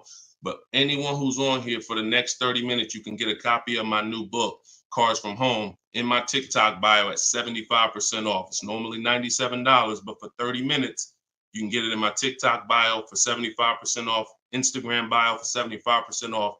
Or you can go to deshonesbook.com in the Facebook comments or in the YouTube comments. But let's get busy. Get your copy for 75% off. Everything I'm going to be talking about on this show, once again, this is live. It's Wednesday. This is a 12 p.m. noon show. So for those of you who may have seen the broadcast, this is actually live, so we can start typing our questions in. And my man Dolan's going to pull those questions in as you guys type them. And we're pulling questions from TikTok. We're pulling questions from Instagram. Shout out to TikTok. Y'all can start typing your car shopping questions, and let's get busy. What's up, Mike? What's up, Fancy Girl? What's going on, Crows fam? I see you back. Good to see you. What's up, Manly Snacks? Good to see everybody coming in on TikTok. And as you come in on TikTok, can y'all start tapping the screen? If you're going to spend 10, 15 minutes with us, start tapping the screen, shooting those likes up. And then my man Dolan is going to bring in the first question when y'all type it. So Instagram, make sure y'all typing. Sometimes Facebook and YouTube, we notice y'all are a little slow. We need y'all to get a little faster because TikTok always types their questions fast, and Instagram usually types their questions fast. But Facebook, y'all got to get a little faster with y'all questions. So we know that y'all going to step up today and start getting your questions in. All right. I see one that came in from JC. You want to pull that one up, Dolan? On YouTube? Okay. Our best deals, are they made from the comfy confines of our home, or should we hammer it out at the dealership going toe-to-toe, jab for jab with the salesman, finance, and sales managers? Well, you have no leverage when you're face-to-face with someone. And leverage is what gets you good deals. Leverage is what, oh, we up to 500 likes on TikTok already. Shout out to y'all. Keep tapping the screen. Appreciate y'all. And tag a friend. Everybody bring your friends over. They need this just as much as you do. So what JC from YouTube just asks is it better? He's basically saying, am I gonna lose something by not being in the dealership face-to-face with a car salesman? You know, am I losing something? And it's a good question, but you're losing something by being there. And let me explain why. You're losing something by being there because your leverage in a negotiation, it comes from you talking to other people and having other offers. Let me give you a real example so that you can really understand that. When people are negotiating for your business, you're going to save the most money without trying. You go into the supermarket. Do you have to try to find the best deal on laundry detergent? Do you have to try to find the best deal on, anything, spaghetti sauce? No. Why? Because companies are actually hoping that you look and see that they're the best deal. Hey, look, we're on sale this week. Hey, look, choose us. They're trying to get your attention. They realize they're competing with all these other brands and they don't mind. So even with a TV, I always use a TV for example. If you go out to buy a TV right now, is anybody on here worried about overpaying for a TV in 2024? Anybody? And I always want to remind people, as you new people come on, this is live. This is Wednesday, our 12 p.m. live call. So our 12 p.m. live show. So you can ask your questions. This is not our rebroadcast. So what is anybody on here worried about overpaying for a TV? Anybody? No. Why is that? Because you already know that companies are competing to sell you a TV. Sony, TCL, Samsung, all of these companies are competing. Therefore, you're not gonna overpay. That's what we bring to car buying.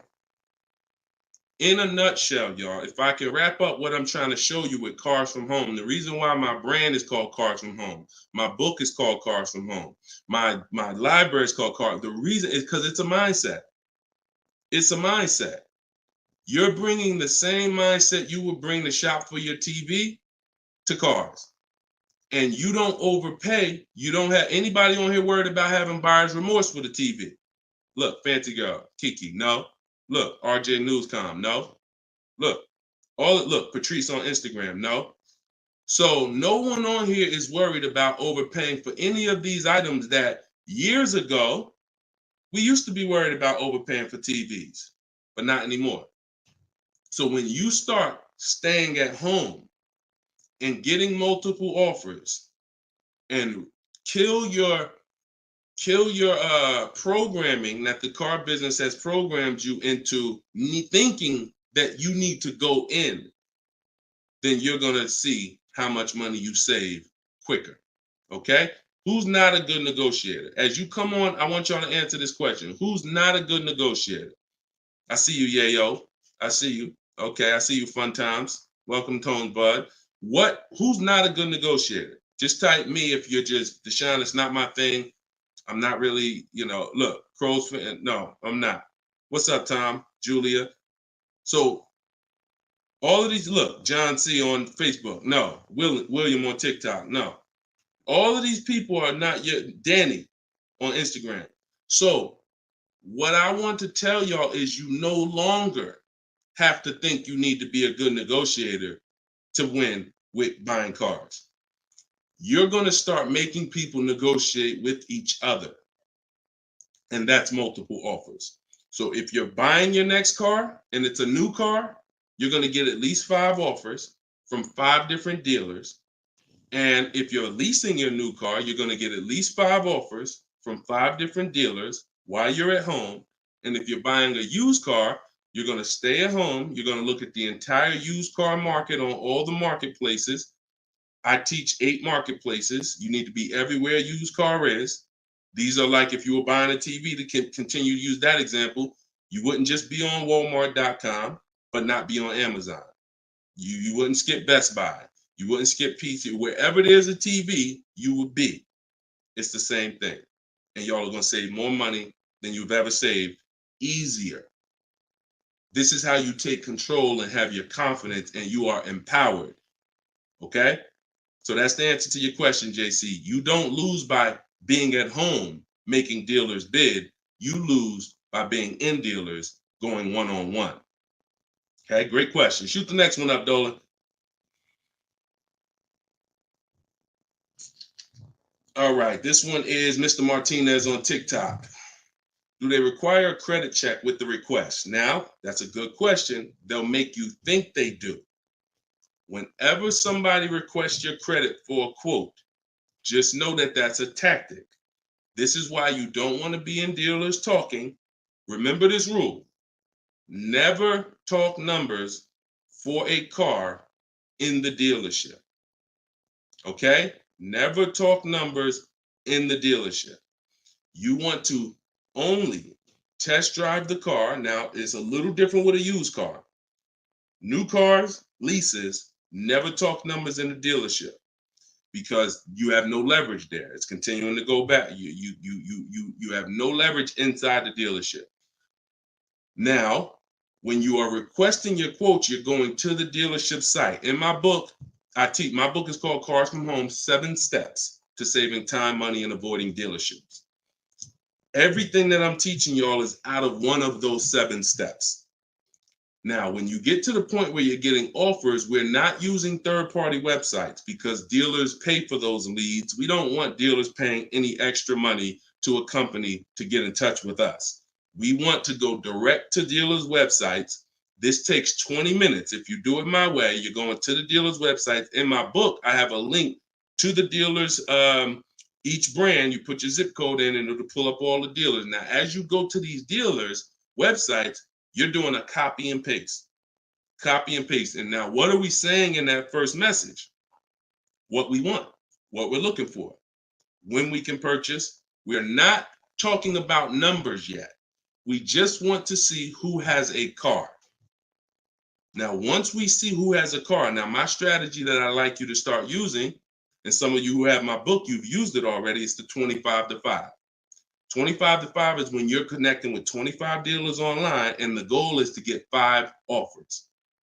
So, and the reason why we get 5 offers is because 80% are overpriced. So 4 of those 5 offers are usually going to be overpriced. That's when you know you did it right.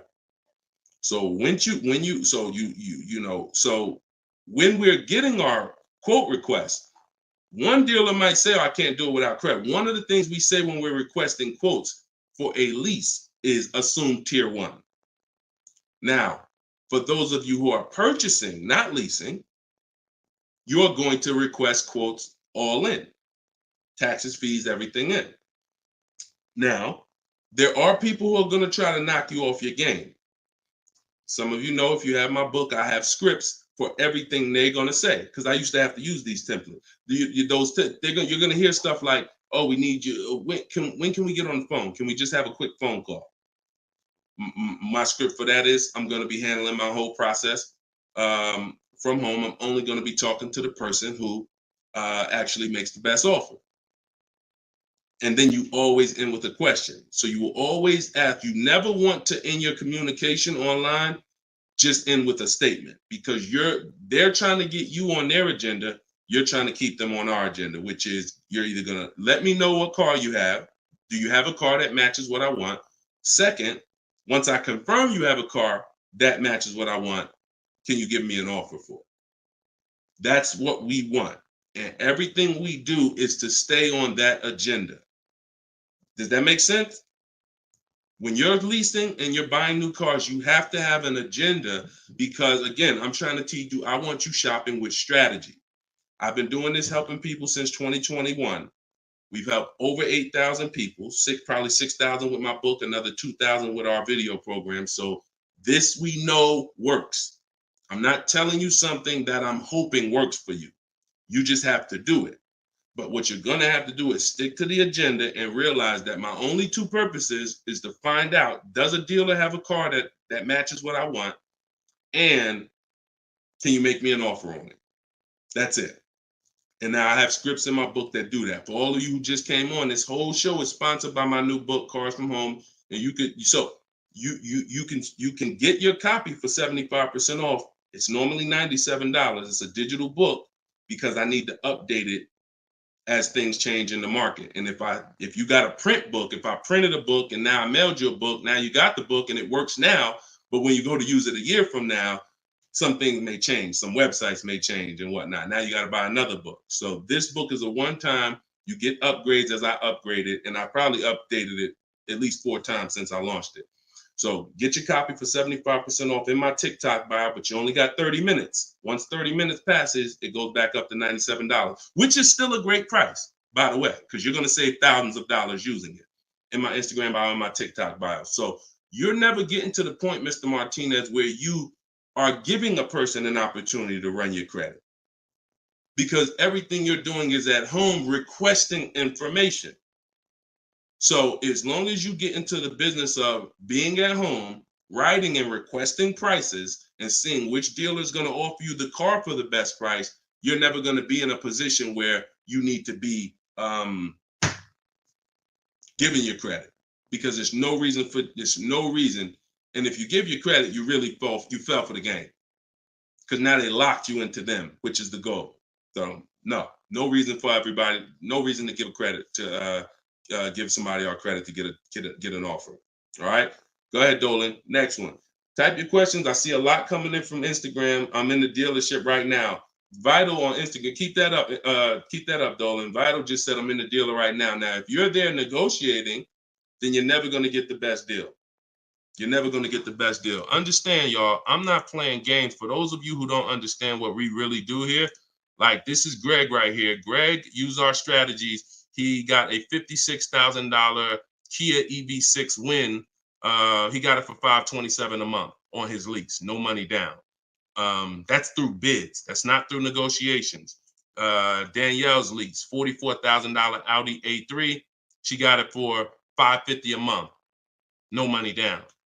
You know, this is on a purchase here. Sean bought, and some of you may have these cars and look at your payments and you're going to say, Dad, Deshone, I got that same car, man, and I ain't get that price. That's why I'm trying to tell you to listen. And like, we're not regular here. And sometimes I think, like, I'm not the public. I could be in the car business making $200,000-$300,000 a year if I wanted to. This is not God's plan for me. I'm trying to give you the game, but you got to understand who I am. This ship has sailed. We've been doing this for thousands of people since 2021. If you just now here and you just finding me and you haven't used my stuff yet, like, you missed it, but understand, don't keep missing it. This Sean, he got this F-150 Lightning XLT $73,000 truck, brand new truck. He saved over $20,000 getting bids my way. And the people who learn from me, they're never going back to the old way. They're never going back to negotiating and dealing. It only take one time for you to use what I'm telling you and see how quick you buy cars and see how much money you save to realize, oh shoot, I'm never going back to that old way of car shopping again. All right. So if you want to do it, you need to leave that dealership. Unless you're just there to test drive, that's different. So Instagram. Considering leasing a car, but feels like it will keep me constantly having a car payment if I choose to keep leasing at the end. Could you please explain the strategy to leasing versus financing? Absolutely. So when you're leasing, so this is a great question. Somebody said, look, if I lease, I'm going to always have a car payment. That's absolutely true. And so there's two totally different ends of the spectrum, y'all, when we look at how we acquire cars and get the best deals on them. One is a lease. My goal is to drive a new car, always under warranty in most cases, except if I'm a high mileage driver. I'm paying pennies on the dollar compared to somebody purchasing like that same car that Greg got. He's paying $527 a month. That same vehicle would be, it's a $56,000 car. That same vehicle will be $1,000 a month on the car note, at least on a 6-year car note. So I'm paying pennies on the dollar. I just had somebody today, he's going to pick up a brand new Kia Telluride. He got a payment of in the 400 range of $42,000 Kia Telluride. Once he negotiated it, he decided he was going to put $2,500 down because he wanted his payment where it was. But he already had a ridiculously low payment. It was like a 1.1% lease deal on a Kia Telluride. I told him, I said, you know that same Kia Telluride, $42,000, that would cost about $800 a month to purchase? He said, yeah, I know. I used to buy one. I used to buy mine. He actually had one. It got totaled. So he knows how much he was putting into that vehicle before he actually figured out he's not an 8-year person. So if you're not keeping your cars 8 years, you should be shopping for aggressive lease deals because it's pennies on the dollar. And we shop with bids because it's easy. It's fun. We're in control. And that's the way we do it. Now, the other side of the spectrum are long-term vehicles that are going to be what we call a keeper. If anybody who has a keeper in their household, type a K. If you have a vehicle in your household right now that you've had for more than 8 years, type a K. Type a K. Type a K. As you come in, y'all, if you're on Instagram, could y'all hit that paper airplane? It looks at the bottom of the screen. It allows you to share this broadcast with your friends. And could everyone who shares, could you share this broadcast? It does help. It matters. And I'm never going to stop asking for it. And I'm never going to stop appreciating the people who share. I appreciate you guys. And your friends will appreciate you more than anything, more than even I appreciate you. When you tag a friend who doesn't know me and they're car shopping, they'll appreciate you more than even I appreciate you. So, okay, all right. So we got John on on Facebook. We got Michael. We got hold on, let me see. Acura MDX. Rob Korn got an Acura MDX on Instagram. He's had it 195,000 miles. So these are what we call Derek on TikTok, Donald on TikTok. These are what we call keepers. These are vehicles that, someone asked a question about understanding if I always have a car payment, if I lease, can we please explain the strategy of leasing versus financing? I just told you the benefits of leasing. Now, all those benefits come at a price. Now, the other side of the spectrum is the long-term keeper vehicle where now we have outlived depreciation because the unseen expense is the one that's killing you. The unseen expense is depreciation.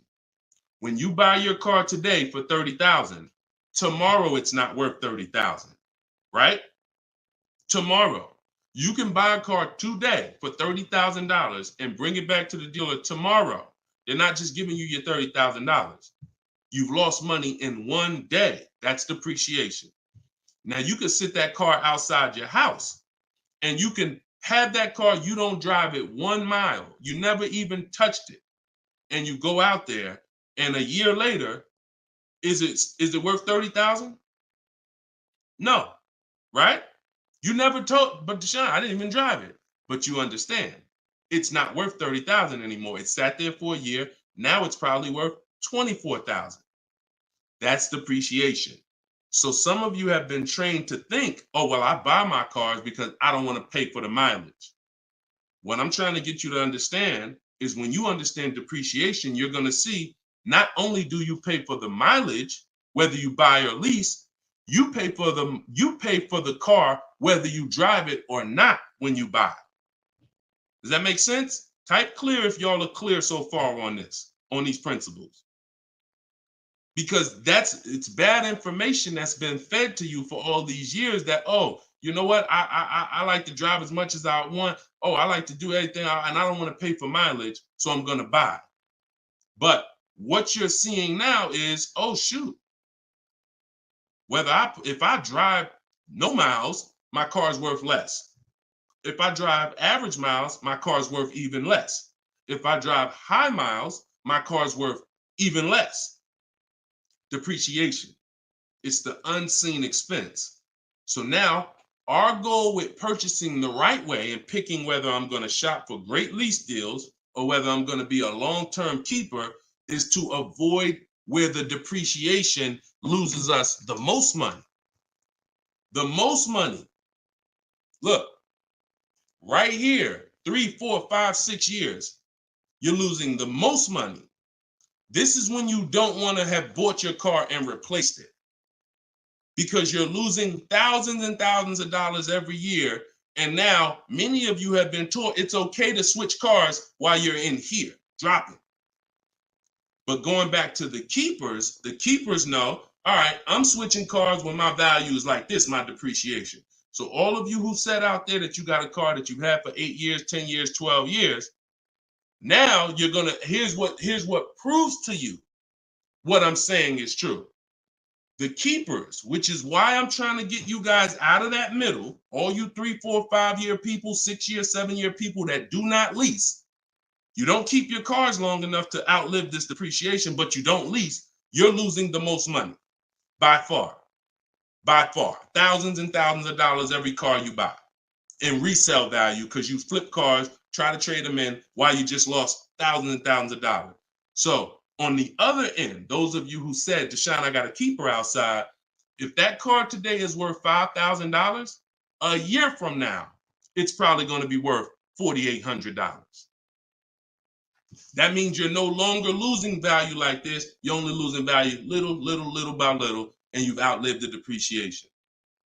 So your goal when understanding should I lease or buy is like, Deshone, okay, how do I avoid this? Well, if you're not keeping your car 8 years, you should be shopping for leases.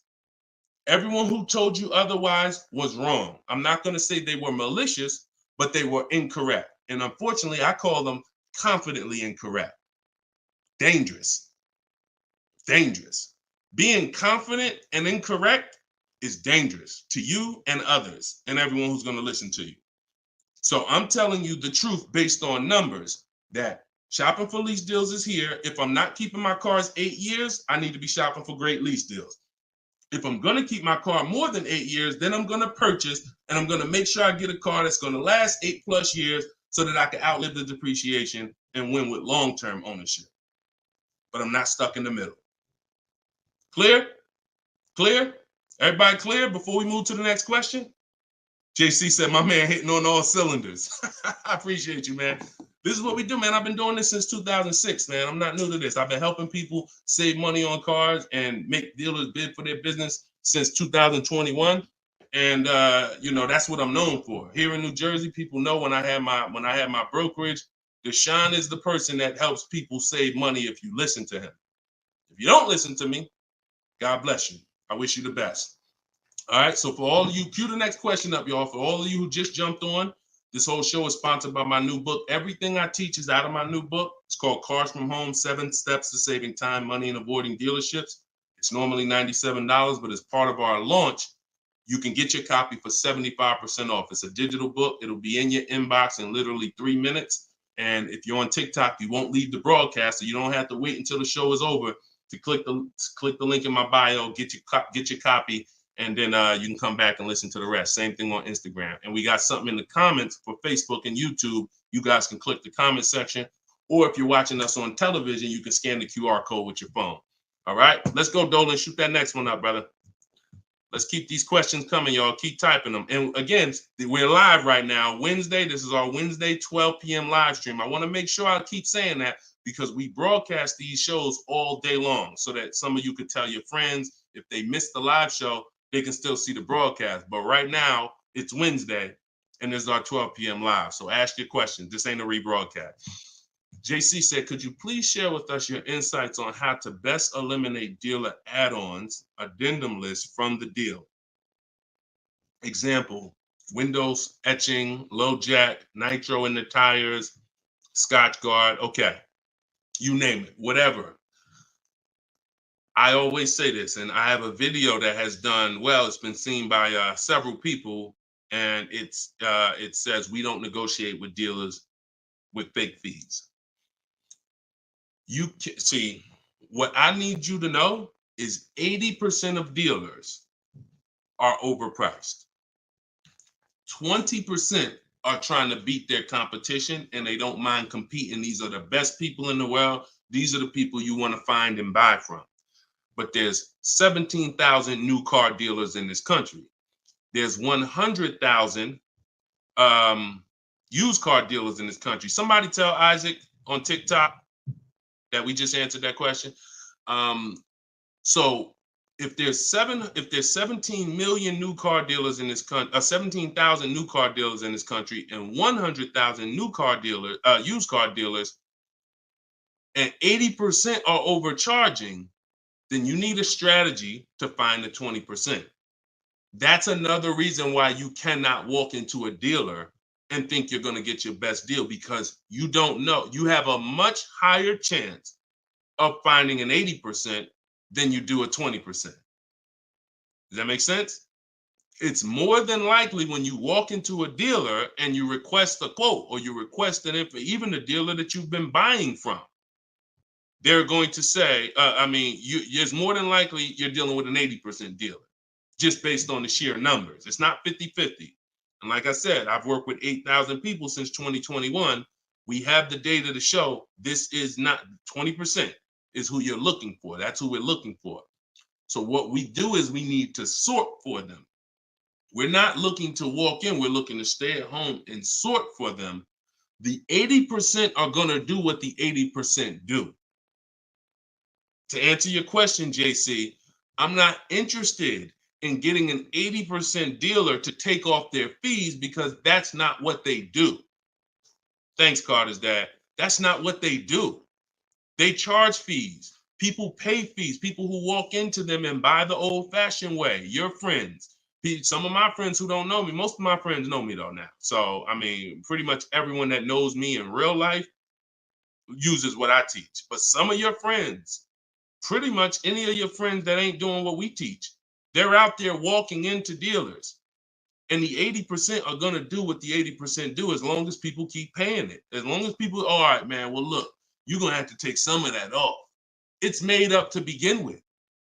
So how do I win if you're taking off $2,000 of fees you made up, and then I think I won? How's that a win? So the tactic is, the worst kind of people are going to start so high. It's called padding the deal. So when you walk into the dealership, I'm padding the deal if I'm the worst kind of person. If I'm somebody who I bounce from dealer to dealer, I make a lot of money, but my customer service scores are low, but I make a lot of money, so I always have a job. Now what I'm going to do is, you're going to sit down, and I'm going to say, all right, which car are you looking for? Which car are you looking for, Diana? All right, Miss Roberts. All right, here's what we're going to do. Okay, so it's going to be working out about $650 a month. All right. Shoot, that seems kind of high. Here's the problem when you're in a dealer. You don't even know if $650 was the right starting point. Maybe the real starting point was supposed to be $550. But I'm going to start you at $650 because I know psychologically you need to think you won. See, pay attention to this. Pay attention to what I'm telling you. Selling you a car, the way the car business has programmed you, it's not about you winning. It's about making you think you won. It's a psychological game that car salespeople are trained heavily for. So when you come in and I tell you it's 650, or when you look at that car and you see it and you're like, the window sticker says 42, but when we sit down and I say, okay, we got this fee and we got that. All right, so asking price is 45,700. And you're like, wait, but the window sticker says 42. But yeah, these are the add-ons that we have. All right, now I'm starting so high that I can take off money to make you think you won, and I still end up winning because I really didn't take off anything. So this is why we don't play the games of back and forth with fake fees. What we do is we sit at home, we get bids, we look at, if we're looking at pre-owned cars, we're looking at the marketplaces, we're narrowing it down, because my strategy for shopping for used cars is different than new cars. New cars and leases, we use something called the 25 to 5 strategy. That's when we reach out to 25 dealers to get 5 quotes. Used cars, we use the multiple marketplace strategy, where we go to all the used car marketplaces and now we look at what the low price is in the market and we sort it down to our top 3, top 5. And then we take it, we got to make sure there's no fake fees on them, because that's a tactic they'll use on used cars. Fake fees, put a price out there. So everything is a screening process. That's what I want you using, a screening process, a sorting process, so that the best deal reveals itself. You don't negotiate for it. But we don't try to turn 80% dealers to 20%. They're never going to be that. Maybe they will if we change the whole industry, and they won't be able to keep their job if they don't change. But for today, 80% dealers are going to do what 80% dealers do. That's not our job. Our job is to find the 20%. Clear? Good question. Great question. Shoot the next one up, Dolan. We're live, y'all. This is Wednesday. This is episode 5 of Car Shopping Questions and Answers. We don't usually do a live show Wednesday. It's usually Monday, Tuesday, Thursday, and Friday at 12 and 3 Eastern time. So that's the schedule. If you're like, man, Deshone, I want to make sure I tell my coworkers, I got people in my church, they need to see this. Tell them Monday, Tuesday, Thursday, Friday, 12 p.m., 3 p.m., we're here live. But all day long, we rebroadcast these lives so that even if they miss it, they can watch the show and watch the rebroadcast. Go ahead, Dolan, shoot the next one up. What if your car is damaged and you want to trade it? Okay, great question. And what you'll notice is a lot of people are going to ask the same question you have, because many of you are in the same situation. So what if your car is damaged and you want to trade it? It depends on how bad the damage is affecting the value, in my opinion. So let's say you have a vehicle that is barely drivable. You're selling it in its worst condition, and it's making, example, let's say you got a BMW, older BMW, the transmission's slipping, or the transmission's out, it doesn't drive, or it needs an engine. Something where literally the integrity of the car is totally compromised. That car is almost worthless. That car is going to be worth $500, $1,000, depending on the year, the mileage, $1,500. Meanwhile, if you put a used transmission in, this is why I'm an advocate. I preach you should always have a great local mechanic, a great local service shop in town that you use when your car has no warranty left. You must have this if you truly want to win, because these guys are usually 30, 40% of what a dealer is going to charge, because they don't have that overhead. So what I'm doing, if I got an older BMW, no transmission, a Nissan, no transmission, I'm going to get a transmission from a salvage yard to get a used transmission, a used engine, pay $2,500, drop that in, and then sell the car like that. And I can tell you that that's what my father did. Like, my father bought a GMC Envoy 2009, maybe 4 years after he bought it in 2013. So it was 4 years old when we got it for him. Then maybe 3 years after that, the engine went. So he got a used engine. He's been driving that car since like 2017 with the used engine, and he's getting ready to sell it, and he'll probably get $4,000 or $5,000 for it on Facebook Marketplace, because he's a low mileage driver. So you see how literally he could have went from switching a car when it was in its worst condition taking a loss for it versus investing the right money with the right person, getting the right engine, right transmission, drives it for a couple more years, and then can still pull a couple $1,000s out of it. Y'all clear? Y'all see how? Y'all see how? Type dollar signs if you understand that. That's the win right there. Not taking the loss and saying, all right, let me just get out of this car, it doesn't drive, and just taking the L. Big financial loss. Now, if you don't have major damage, then I wouldn't say fix it. If you're gonna go and you got a couple nicks on the car, then it might cost you $500-600 to get the nicks touched up, but then the value of the vehicle only changes by $500-600. So it was really a wash. You put 500 out, the car's worth 500 more. You want to only repair stuff that when you spend the money, you get double back what you spent. I put 2,500 in, it increased the value of my car by $5,000. And that's typically my opinion and my rules on how I like to operate when it comes to damage. Yes, I'm actually live right now. And why is your name the Auto Advisor? We got the Auto Advisor on TikTok. Go ahead, shoot the next one up, Dolan.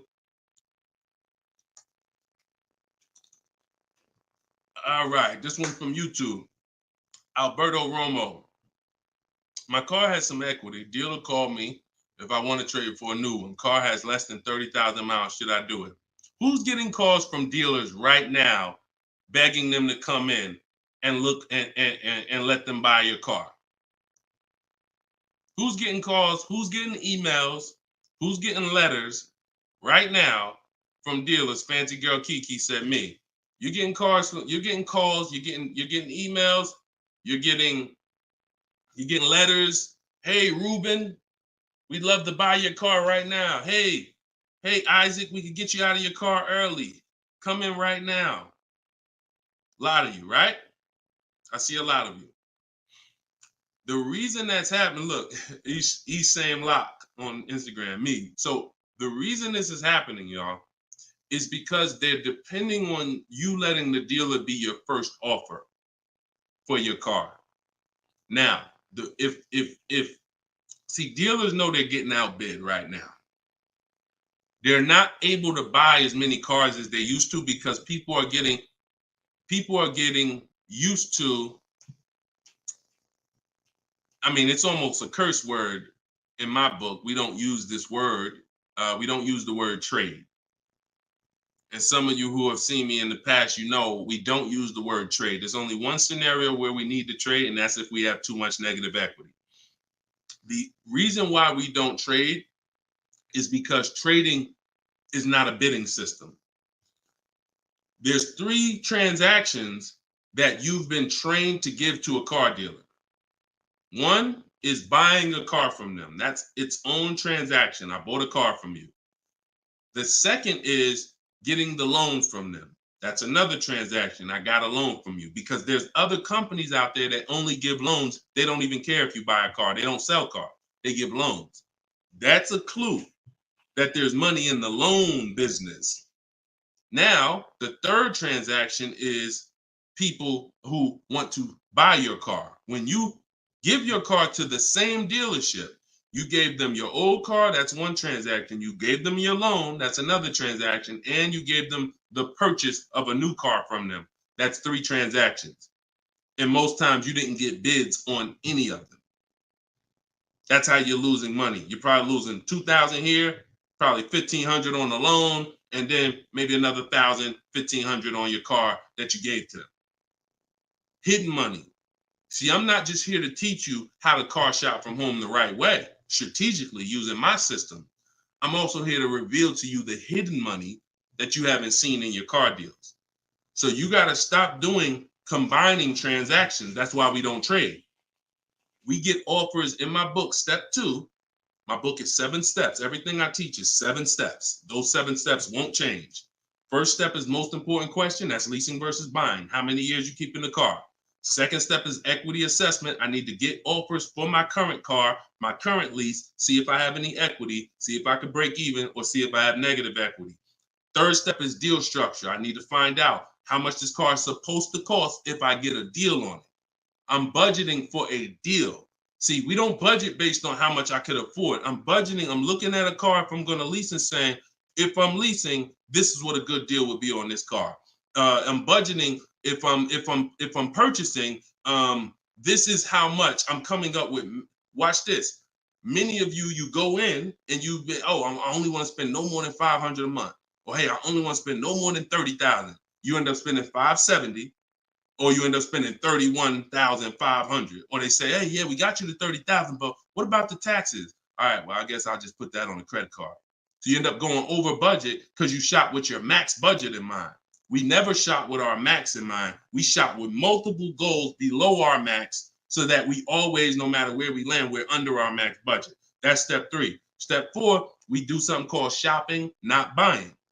We don't mix the two with my system. Shopping is deciding what you want. Buying is step 5 when we go into the market and we start getting offers on what we want. But when you get to step 5, you're in the market getting offers. Step 6 is paperwork and protection. All that paperwork that you need to know. All right, do I need this product? Warranties, all of that is step 6. And then step 7 is delivery.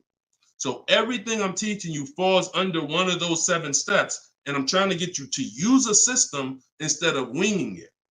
If you don't wing it, you'll be fine. But step 2, Alberto, is the equity assessment, where you're getting offers to find out what your car is worth. You can give the dealer an opportunity later to beat it, but you need to know. That's why we don't respond to those. Hey, come on in. Let me look at your old car. Let me buy your old car. Hey, come on in. Let me see. You need to call your bank for a payoff, and you need to go to CarMax, Driveway, Carvana, Kelly's Blue Book Instant Cash Offer, AutoNation, Sell My Car, Car Guru, Sell My Car. Take you 20, 25 minutes to do your equity assessment, and you got real cash offers that you'll know if I have equity in my car, and you'll know these people can cut me a check in an hour. And now let me go prepare to shop for my replacement car because these companies already bid on my old car. Type clear if y'all are clear on that. That's the equity assessment. That's my 7-step system. That's why my book is called Cars from Home, 7 Steps to Saving Time, Money, and Avoiding Dealerships. All right. All of you could get a copy. You could get your copy for 75% off. It's normally $97, but as part of our launch, you can get it in my TikTok bio for 30 minutes for 75% off. Once the timer goes back up, once the timer expires, it's back up to $97. So get your copy before the timer runs out. Same thing with Instagram. Go to my Instagram bio. You'll have it 3 minutes and you come back to the show. And if you're on Facebook or YouTube, we got links in the comment section for you. All right. Great question, though. Look, go ahead. Shoot the next one up, Dolan. It said, this man, bro, spitting gold fire for real. I hope this isn't going over anyone's head. Me too, bro. Listen, me too. Keep that question up. Fancy girl Kiki from TikTok. But me too, bro. Like, I'm sitting here, man, and I pray every day that the Lord help me to look. I want you to even see. I gotta unlearn. That's why I represent this brand. I got to unlearn. Like, I have been programmed, and the people who programmed me have actually programmed me because they make more money by me staying programmed. So some of you, it's unfortunate, are not going to spend $24. You're not going to spend $24. Now, I had people get the book for $97. It's people that might be on here that say, man, I got the book before we even had this sale. $97, but some of you are not going to spend $24 to get the book. But you want to go into a 5-figure transaction, a 5-figure, $10,000, $50,000, $100,000. Some of you who are buying luxury vehicles and exotics transaction, but it's something about not, and that's just unfortunate. All right, fancy girl Kiki from TikTok. Is it true that you can have your down payment go towards your payments? So all right. So when we're working out our loan, again, this is still combining the loan and the purchase of the car. Because when you're actually trying to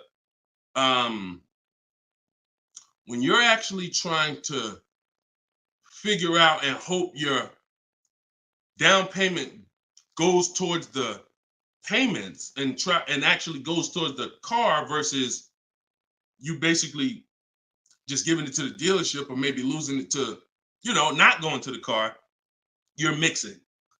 Because when we're shopping, we have loan. When you buy your car, if I'm financing, right? Give you an example. When I bought my Infiniti truck, I'm shopping for the car. Once I get the car, now, and I use my perfect budget calculator. It's in my book. It's a calculator I created. See, that stuff I can't even explain on this show. I can't explain how a calculator that I created works. It's a surprise when you get there, when you're reading and you're like, oh, this is a calculator. I've never seen nothing like this before. I know, because I made it. And I got like 5 of them in there.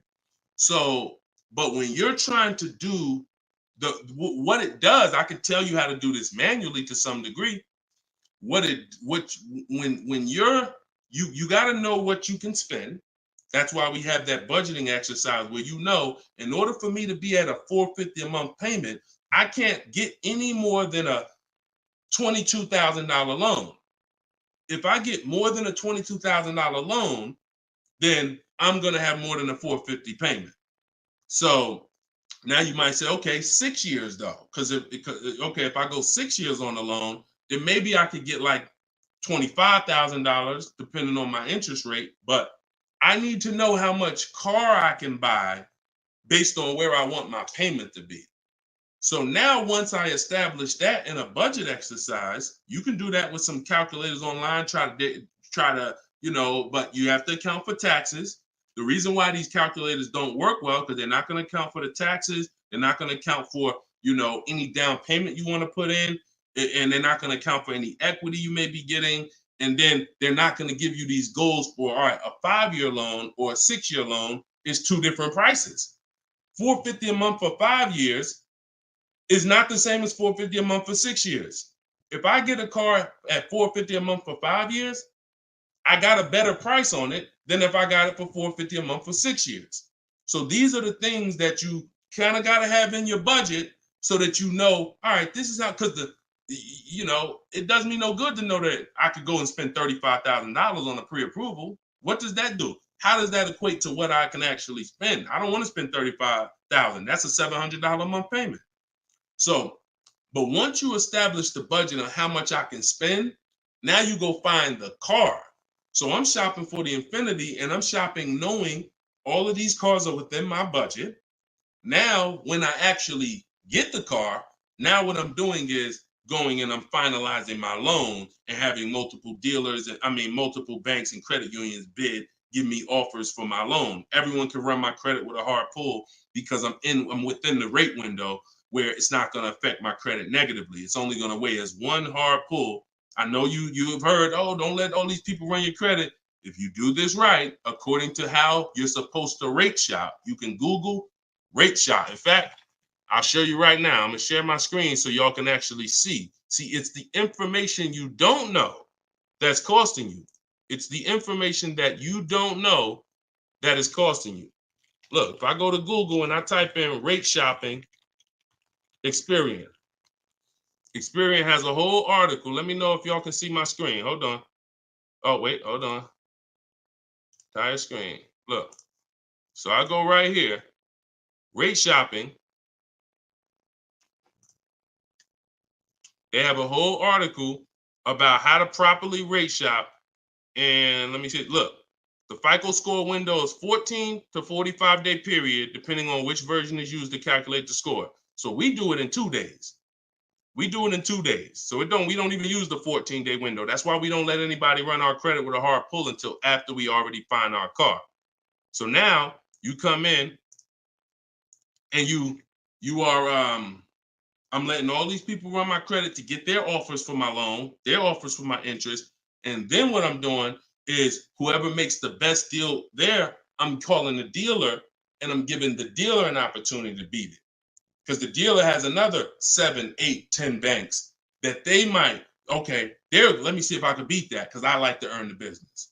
And that's what I call the bank bidding war blueprint. So I'm putting that when you get my book, you actually get the bank bidding war blueprint because I haven't combined it with my book yet. It's going to take me probably about 30 days to combine it into my book.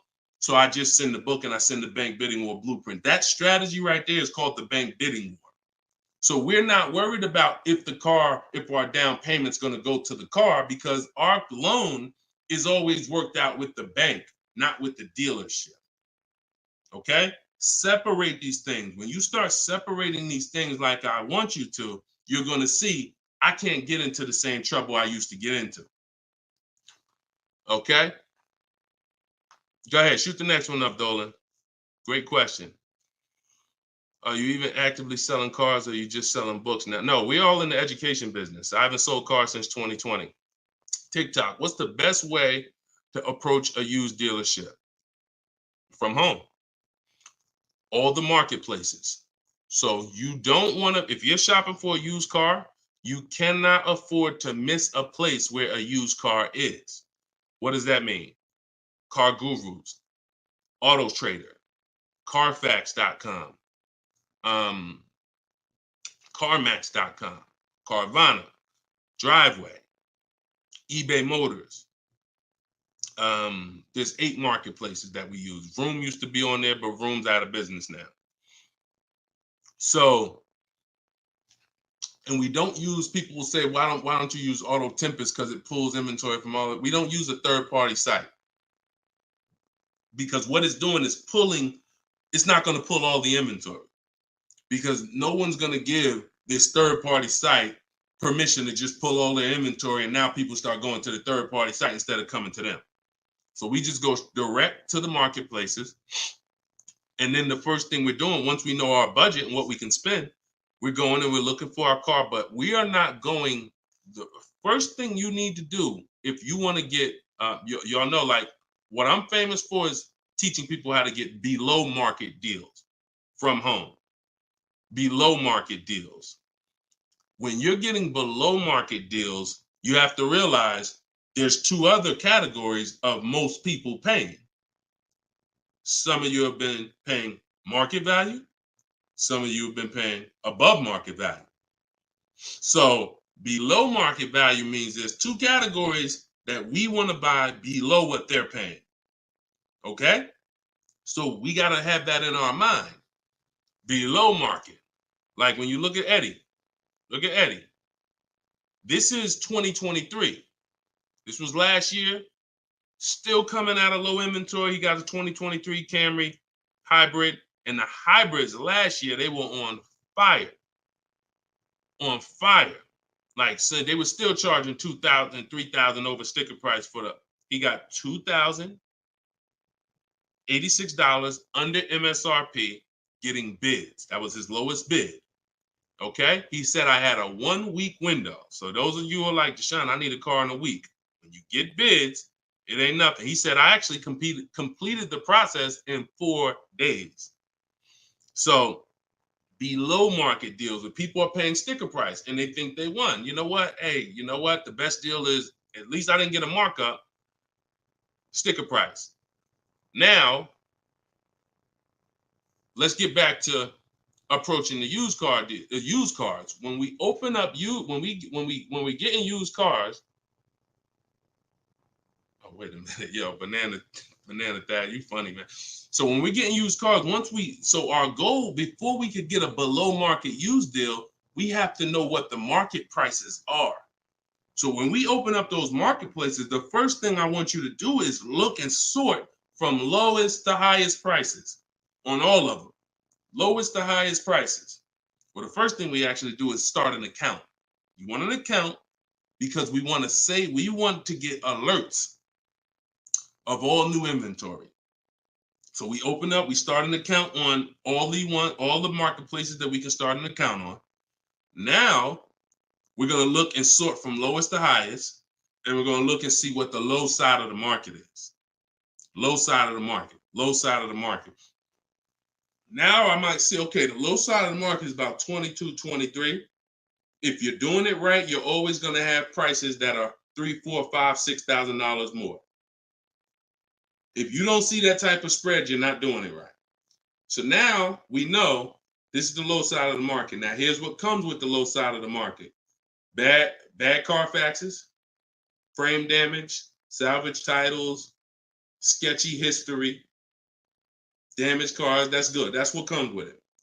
What we're looking to do is see where those cars are priced at, and we're looking to be right above them. And from there, we have a particular system of how we're going to sort based on title history, service records, extremely important. We will not buy a used car without great service records. Then we go to accident history. There's a couple different types of accidents: serious accidents, airbag deployed, vehicle towed. All of this is serious accident. I appreciate you, JCAA. Shout out to the sharers on TikTok. Now we go to, then we need to verify there's no bogus fees, because that's a narrowing down. Now that'll narrow us down to like a top 3, top 5, top 7. But some of those vehicles are going to have bogus fees, guaranteed, guaranteed. And this is not always happening day one. That's why I don't want you waiting until you need a car to go shop. I want you in the market early, a month, 2 months, 3 months before you need a car, so that you can watch the market. And when you can watch the market, you have much more leverage. You have much more flexibility. You can say no. You can see where the price trends are, and you can get alerts. Many times, it's the alerts of the new cars that's going to be the car you take down. Because when you once you know the low side of the market, now you're getting alerts. Every new car that hits the market, boom, soon as it hits, I can look and see, oh, that's priced on the low side. Now I look, oh, shoot, frame damage. Oh, shoot, salvage title. Oh, shoot, whatever. And eventually one pops up and you're like, oh, good Carfax. Oh, good title history. Boom. And now we're preparing to get ready to take that car off the market. We can't test drive used cars until we're ready to buy them, though. That's the only reason we can't do 100% of our used car deals from home, ever. New car deals, we've had people throughout, use my book, in my course, everything. 100%. Dealer delivers the car. That can happen. New cars and leases, 100%. Used cars, we can't. You must go to the dealer. You must see the car. You must drive it. And then that's when you're taking that deal across the finish line right then and there. Okay? That's a overview of what I call my multiple marketplace strategy. If you do that, you win. I mean, there's no guarantees in life. So I'm not here to guarantee, but I am here to say, you haven't had strategy. When you're using strategy and boundaries, you haven't had boundaries or strategy. You add boundaries and strategies to your car buying, 99 times out of 100, you're going to win more than you used to win. All right? Go ahead, Dolan. Shoot the next one up. Does your book teach how to sell and grow? I don't really know what that means. Sell and grow. This one's from TikTok. Do I get a discount for paying cash for a car? No. I know a lot of people told. Who was taught you get a deal for paying cash? Type a $sign if you were taught you get a better deal for paying cash. I got the book, the cheat sheets, awesome. Service connected. Don't use the cheat sheet. If you got the book, scrap the cheat sheets. The book is the nuts and bolts. The cheat sheets is an overview. I see you though. Use it. Win. So, all right. So you got Gina VL. You got I don't want to butcher your name, so I'm not even going to try. I see you on TikTok, though. I see Cozy Boy Nesto on Instagram. Okay, Monty. So my question was, who was taught you get a better deal by paying cash? All right. Now, I said type a $sign if you've ever heard this. Now, I don't want you operating with bad information. Let me tell you where this came from. And remember what I said earlier in the show. Earlier in the show, I told you, the car business is not about you winning. If you win, great, but it's about making you think you won. And I can only make you think you won based on what you tell me you need in order to feel like you win. So if you come in and say, listen, man, I'm paying cash, man, y'all got to do something better for me. I'm not going to sit here and tell you, well, you don't get a better deal for paying cash. Now, I would tell you, listen, I'm going to be honest with you. You can get this price whether you pay cash or not. So, like, there is no, but somebody who's like not going to be willing to go and tell you that, they're going to make it look like, all right, I got to make you think that the deal I'm giving you is because you pay cash. This originated from when dealers used to finance cars. There are still people And you may be one of them who think the dealer owns your car after you get it. That's why there are people who say if they can't afford a car, they say, man, I'm gonna get a dealer back their car. It's not their car anymore. Unless you're dealing with like a buy here, pay here place where they're actually extending the loan to you, it's not the dealer's car anymore. But back in the past, dealers used to extend loans. They would hold the financing. So if you offered them all the money up front, it was an incentive for them because they knew it guaranteed they get the money now. And it also saved them interest. It saved them, if they were holding the note, then they're still technically paying for that car. And they're like, okay, I could save you another $1,000, $1,500 because you're going to give me all the cash up front. It's not like that anymore. It's not. It literally from the time you leave, the dealership is funded in full in hours. Like by the time you drive off, wire transfer, the dealer is funded for the car. The funds come from Bank of America, Chase, TD, M&T Bank, whoever it comes from, wired to the dealer. From that point, it's between you and who? Who's on the title? Who's the ones calling you if you don't make the payment? Who's the one setting up the car to be taken if you don't make the payment? It's not the dealer, right? It's the bank. So it's always between you and the bank from that point, which is why you don't get an exactly life experience. You're not getting a better deal paying cash. And that's just because that's the way it's set up. Now, the rare exception that you may see, and this doesn't happen a lot, sometimes there's like a low interest rate. Like when I was with General Motors, we might have like all right, you could get 0% interest, or you could get a $5,000 rebate. Only on a new car though. But you can't do both. So if you had somebody who could pay the cash, maybe if they save more money by taking the rebate than they would if they were to take the loan. So in which case, you're not getting a better deal because you're paying cash. It's just an incentive to, you're getting a rebate. But so those are these are very rare circumstances. So I just don't want you going in and telling you that you heard that from me. And I'm just telling you that's the truth. Like that is the truth. And when you really look at how banking works and how dealerships work and the fact they don't own the car, you'll understand there's no incentive to you paying cash at all. And if you're not investing your cash, see, I want you to also think about what you're doing with your money. Because if you want to pay cash, God bless you. Pay cash. Interest rates are high. Put as much down as you can. Pay cash. Get the loan out of there as fast as possible. You're paying 6, 7, 8, 10%, 12%. Get the loan out of there. Pay it off or make a large down, only finance a small portion of the car.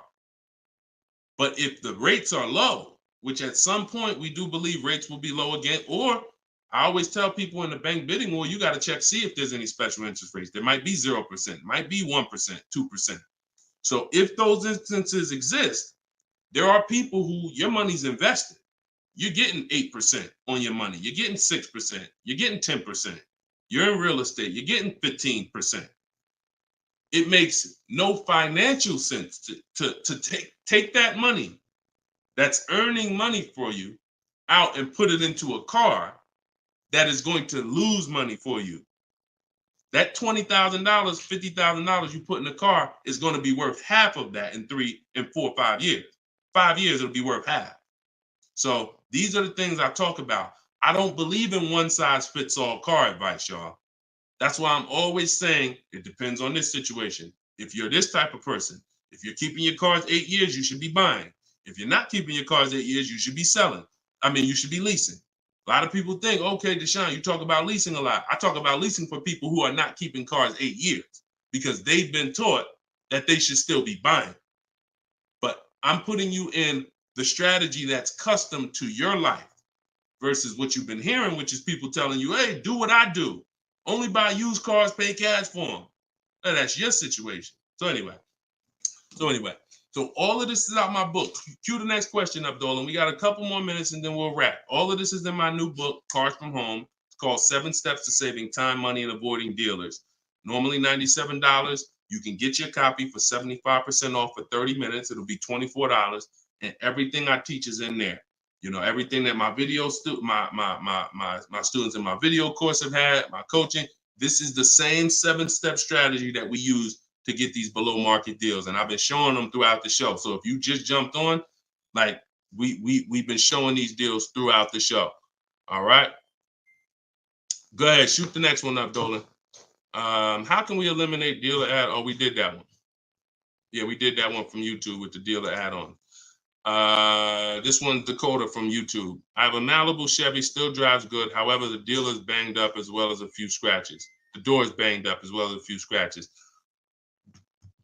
I mean, if it's cosmetic, if it's banged up, I won't worry about the few scratches because the few scratches is really what's normal. And you know, people expect you to have normal wear and tear on the car.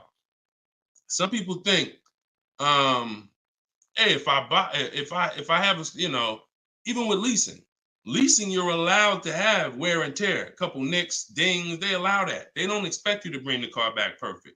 Same way with this. But if it's a big dent that would be an eyesore and you can get a company like Dent Wizard or something like that to come pop the dent out, then I would do that. That might be $200, but it might make a buyer pay, you know, $1,000 more for the car. Because if I come and I see the doors banged up, I probably want $1,000 off depending on what you asking. But if I come and see you done smoothed it out, now you could ask, and I'm less like, you know. So that stuff that you can put a little money in that gives you a bigger return when you go to sell a car. Okay, in my opinion. Okay, show and tell. I have the book. Is Maps Academy different? Yeah. Maps Academy is my video program. The book is the 7 steps. I have a video library that's 7 steps in video, and then Maps Academy is, you know, my video program, and I coach people. So we do these Zoom calls, so we make sure we answer questions. So I always say, get in where you fit in. You know, get in where you fit in. I don't care how you get the information. Get the information. You want to get it from my free videos on social media. You want to cycle through those. I got hundreds of them. Piece things together. Get in where you fit in. You want to be on the live show. Try to piece it together. You want to get the book. You want to be in the video library. You want to coach with me. Whatever. That's what I'm saying. It's no excuse. It's no excuse for any of you not to be getting below market deals when the information exists. And it's thousands of people that testify about me. I'm not new here. We got over 2 million followers. If I wasn't helping people, it would have been out by now. Somebody would have wrote by now, oh, this guy don't do what he said. I got thousands of people around this country, testimonials, hundreds that we done just grabbed, boom, boom, emailing us, yo, look at my deal, look at my deal. So it's just, you are just now discovering what we do. But understand, we've been doing this. All right. All right. All right. Go ahead. TikTok. What would be the sweet spot year in buying a used large SUV, Suburban or Expedition? Much as you could afford. You see, so when you look at quality, this is why I like to have multiple goals. Because what I like to do is I like to have a goal, right? 5-year loan, no down payment. That's one price. 6-year loan, no down payment. That's another price. 5-year loan with the money, you know, I might say, okay, if I have to, I can put $5,000 down. You know what I'm saying? Some of you, that's realistic. That's how you look at it. Man, if I have to, I got $3,000 I can put down. If I don't have to, I don't want to. That's why when you use my perfect budget calculator, which is in my book, step 3, when we're budgeting, we're deal focused budgeting. Here's what you want to know. If I want to be at $450 a month, how much is $450 on a 5-year loan, no money down? All right, that's one purchase price. Now, second tier, $450 a month, no money down, 6-year loan. I told you, I pay more if I had $450 for 6 years than I $450 for 5 years. So that's the next step up. Then I say, okay, 5-year loan using my down payment money. And then my max budget would be 6-year loan using my down payment money. But understand, I'm still under my max budget. I don't care if I have to go, and then we have another step where some of you have an old car. You have an older car, you're going to be selling it. You got 3,000 equity, you got 5,000 equity. That's also in there. So then it'll be no down payment, no equity. No down payment, no equity, 6 years. Down payment, no equity. Down payment and equity. See, all of this is below my max budget. Once I do a 6-year loan, my down payment and my equity, I'm not mad because I'm still under my max. Now, if I go above that now, if I wanted to do 5 and now I'm doing 6, or if I want to do $450 a month and I'm doing $480, now I've gone above my max budget. So my system for purchasing, we use this for new cars, used cars. Anybody who's getting a loan, this is what we do. This is in my book. My calculator generates those 6 goals for you. So when we say sweet spot, my first target is that first goal. That's my first target. When I went shopping for my Infiniti, I was looking for a car under that first price. Couldn't find it. Jumped up to the next tier. Couldn't find it. Jumped up to the next tier. And it was my 4th goal is where I found this one at. But I still had like $4,000 or $5,000 more that would have kept me below my max budget. So that's how you want to do it. Shorter loans, no down payment. Longer loan that I'll take is 6 years. I never recommend anything longer than 6 years. And then we start adding those resources that we have to it. And then once we tap out at the top, that's our max budget. 6-year loan, the most down payment money. And then if I have any equity for my car, I'm putting that all into the deal. And then as long as I find a car in any of those, and that's usually like a $10,000 to $15,000 spread, depending on, how much resources you got. That's a couple $1,000s right there. So that gives you the room to bump yourself up without letting a car dealer bump you up over your budget. All right? That's why it's called the perfect budget calculator. And I invented it. All right? Praise the Lord. Listen, I appreciate y'all. We've been on for about 1 hour and 15 minutes. We do these shows live Monday, Tuesday, Thursday, and Friday. Wasn't going to do one today, but you know what? I said, it's Wednesday. Let's jump on. Let's do a live. Let's get some questions. Let's get as many as we can. But this is what we do, y'all. You could tell your friends 12 o'clock and 3 o'clock, Monday, Tuesday, Thursday, Friday. You can meet me live on any of my platforms, Facebook, TikTok, Instagram, or YouTube. And we'll be doing this live Q&A to make sure you guys get what you need to save money and get below market car deals. That is the goal. So for those of you who like Deshone, I appreciate the show, but I want everything in one spot, man. I don't want to even have to come back to this show anymore. That's all in my new book, Car Shopping. It's called Cars from Home, 7 Steps to Saving Time, Money, and Avoiding Dealerships. You can get it for 75% off in my TikTok bio. It'll be in your inbox, and everyone who gets a car, who gets a book, right when you purchase, I give you a support email. So on that last page, you'll see a support email. If for some reason I don't give the support email out to the public because people just be emailing me with questions and all that, I don't do DMs. I don't do none of that because we got too many people to be doing DMs and all of that. Once you purchase this book, you get a support email. If for any reason your book doesn't arrive in 5-10 minutes, check your spam, check your junk folder. But if it's not there, then email us at support and we'll make sure we get you a copy right to you. All right. So use this information, get your book for 75% off. You won't pay the full $97 in my TikTok bio, in my Instagram bio, or in the comment section on YouTube or Facebook. We got a link in the comments for you, or you can scan the QR code. But that's what we do, y'all. Below market deals. That's the goal. Keep unlearning, keep relearning. I appreciate you. All right. See y'all on the next live.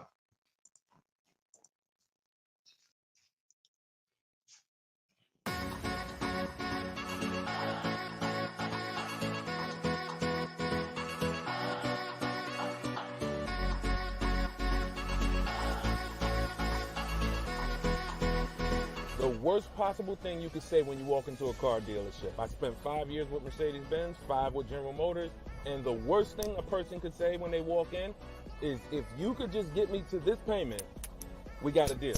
So your loan's probably still like 19, which means you got to pay to get out. You're upside down. It's called negative equity.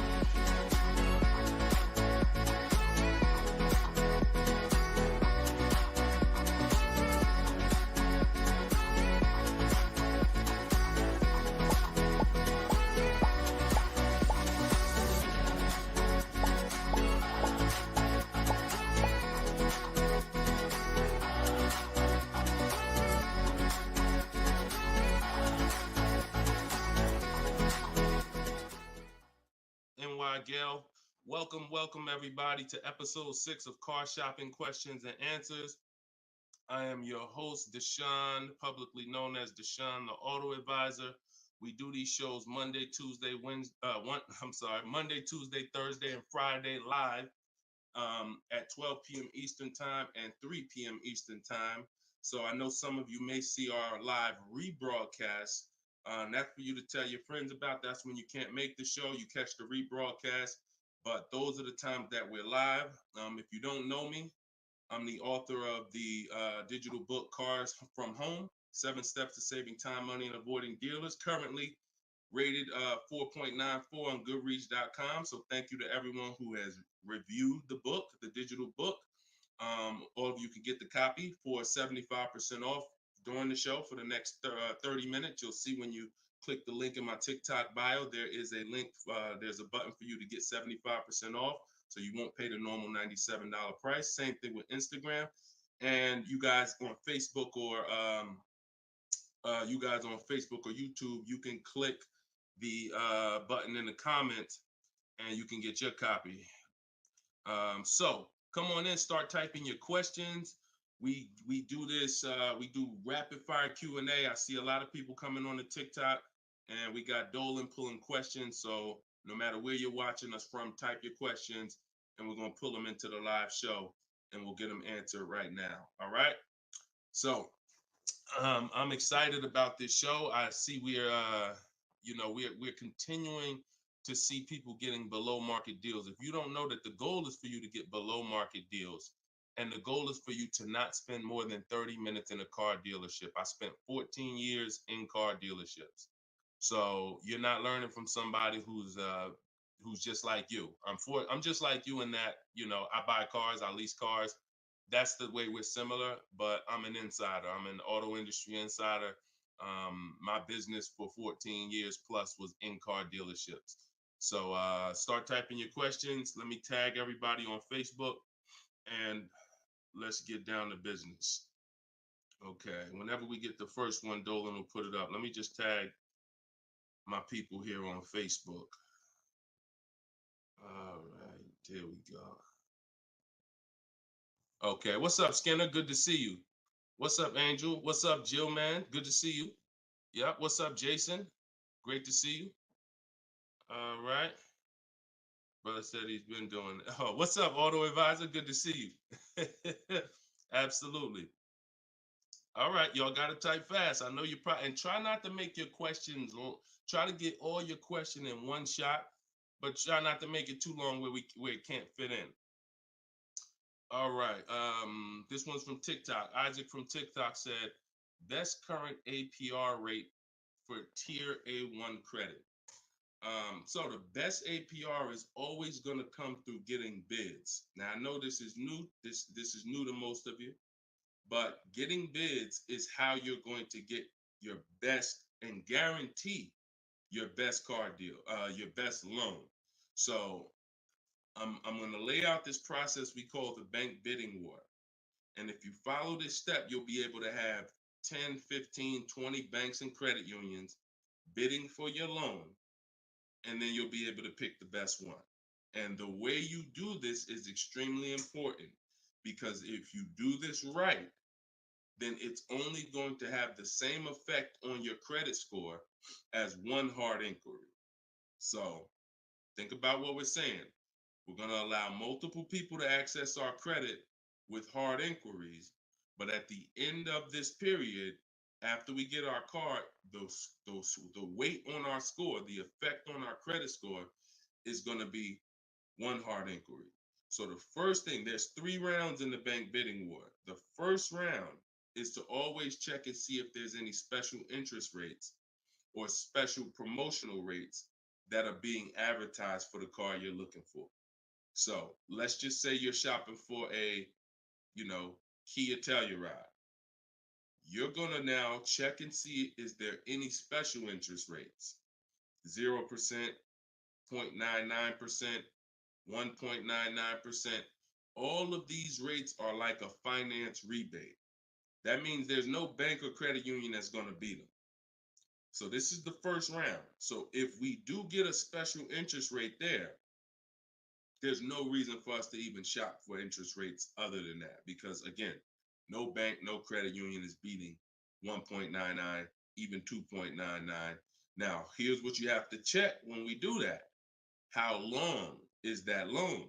Because some people might give you 1.99, but it's only for 36 months.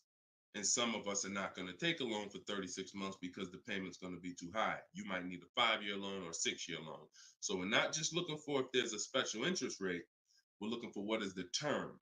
Shout out to everybody coming in. This is our Thursday, April 18th, episode 5, live car Q&A. So we're actually live right now. This isn't a rebroadcast, so you can come on in and start typing your questions. And we're talking thousands over here, not hundreds. Okay, so that's round 1 of the bank bidding war. Now, let's just say we do that and there's no special interest rates. Now we're moving on to round 2. But round 2 comes after we find our car. So once you find your car, no one has touched your credit with a hard inquiry yet. Pay attention. You have not heard me say at any time hard credit pull at all. When you're shopping for your cars, no hard credit pull. Nobody's running our credit while we're shopping. Once we find our best deal, once we find a dealer that's going to sell us the new car for the lowest price, we lock up that car, usually with a deposit, reserve it. And now what we're doing is we're telling the dealership, I'm going to take this buyer's order. You're going to get a buyer's order. You're going to come home, and now you're going to now the second round of the bank bidding war is about to start. You're going to come home. You're going to call your bank if you have one, or your credit union. This is when you're going to let them access your credit. Because if you've ever tried to actually get a bank to tell you what the interest rate would be, like a pre-approval, many of them, and if you've experienced this, I want you to type a 1, many of them will say you need to have a car first, right? If you've experienced that type of 1, you call your bank, hey, I'm trying to get a pre-approval. They're like, okay, well, we need the information on the car. And you're like, well, I'm trying to get the pre-approval so I can go get the car. So that's why we don't follow that process of getting a pre-approval beforehand. Look, Marinette, you've experienced it on Facebook. So when we look at having the buyer's order for the car that we reserved, you have everything you need now. You have everything the bank could want. And you're now going to call your bank, or if hopefully your bank and credit union has a website, you could do this all online, and you're going to get as many approvals, offers as you possibly can. In my book, I list a couple: your bank, your credit union, online banks, Lightstream, community credit union, everybody who can lend in your state, you want them bidding. This is very important because some of you haven't been trained to see. My job is to not teach you just how to buy from home and make people bid for your business. My job is to show you everyone willing to listen. If you're willing to listen, I'll show you where the hidden money is in your car deal, the money you have not been trained to see, or the money you've been trained not to look at. And the people who have trained you not to look at this money are usually the people that's making the money. So you have to see that one point. Let me give you a scenario here. Let's go to an auto loan calculator so you can see how much money is just in your car loan. Just in your car loan. And we're going to do a couple different interest rates so y'all can take this serious, and you'll see why you need to be getting multiple bids for your interest. So if I'm buying a $30,000, if I'm looking to borrow $30,000, let's take $30,000 for an example. Average, pretty good average. Average price of a car is probably higher than that, but let's use 30. Now, if that interest rate is 5.99, total interest paid is $4,791 over the course of 5 years at 5.99. If the interest rate is 7.99, total interest paid is $64.89. That's over $2,000 difference. 2 points, $30,000 loan. Now, some of you are going to be borrowing more than that. Some of you are getting $50,000 loans. Interest at that same 7.9 on a $50,000 loan is $10,815 over 5 years.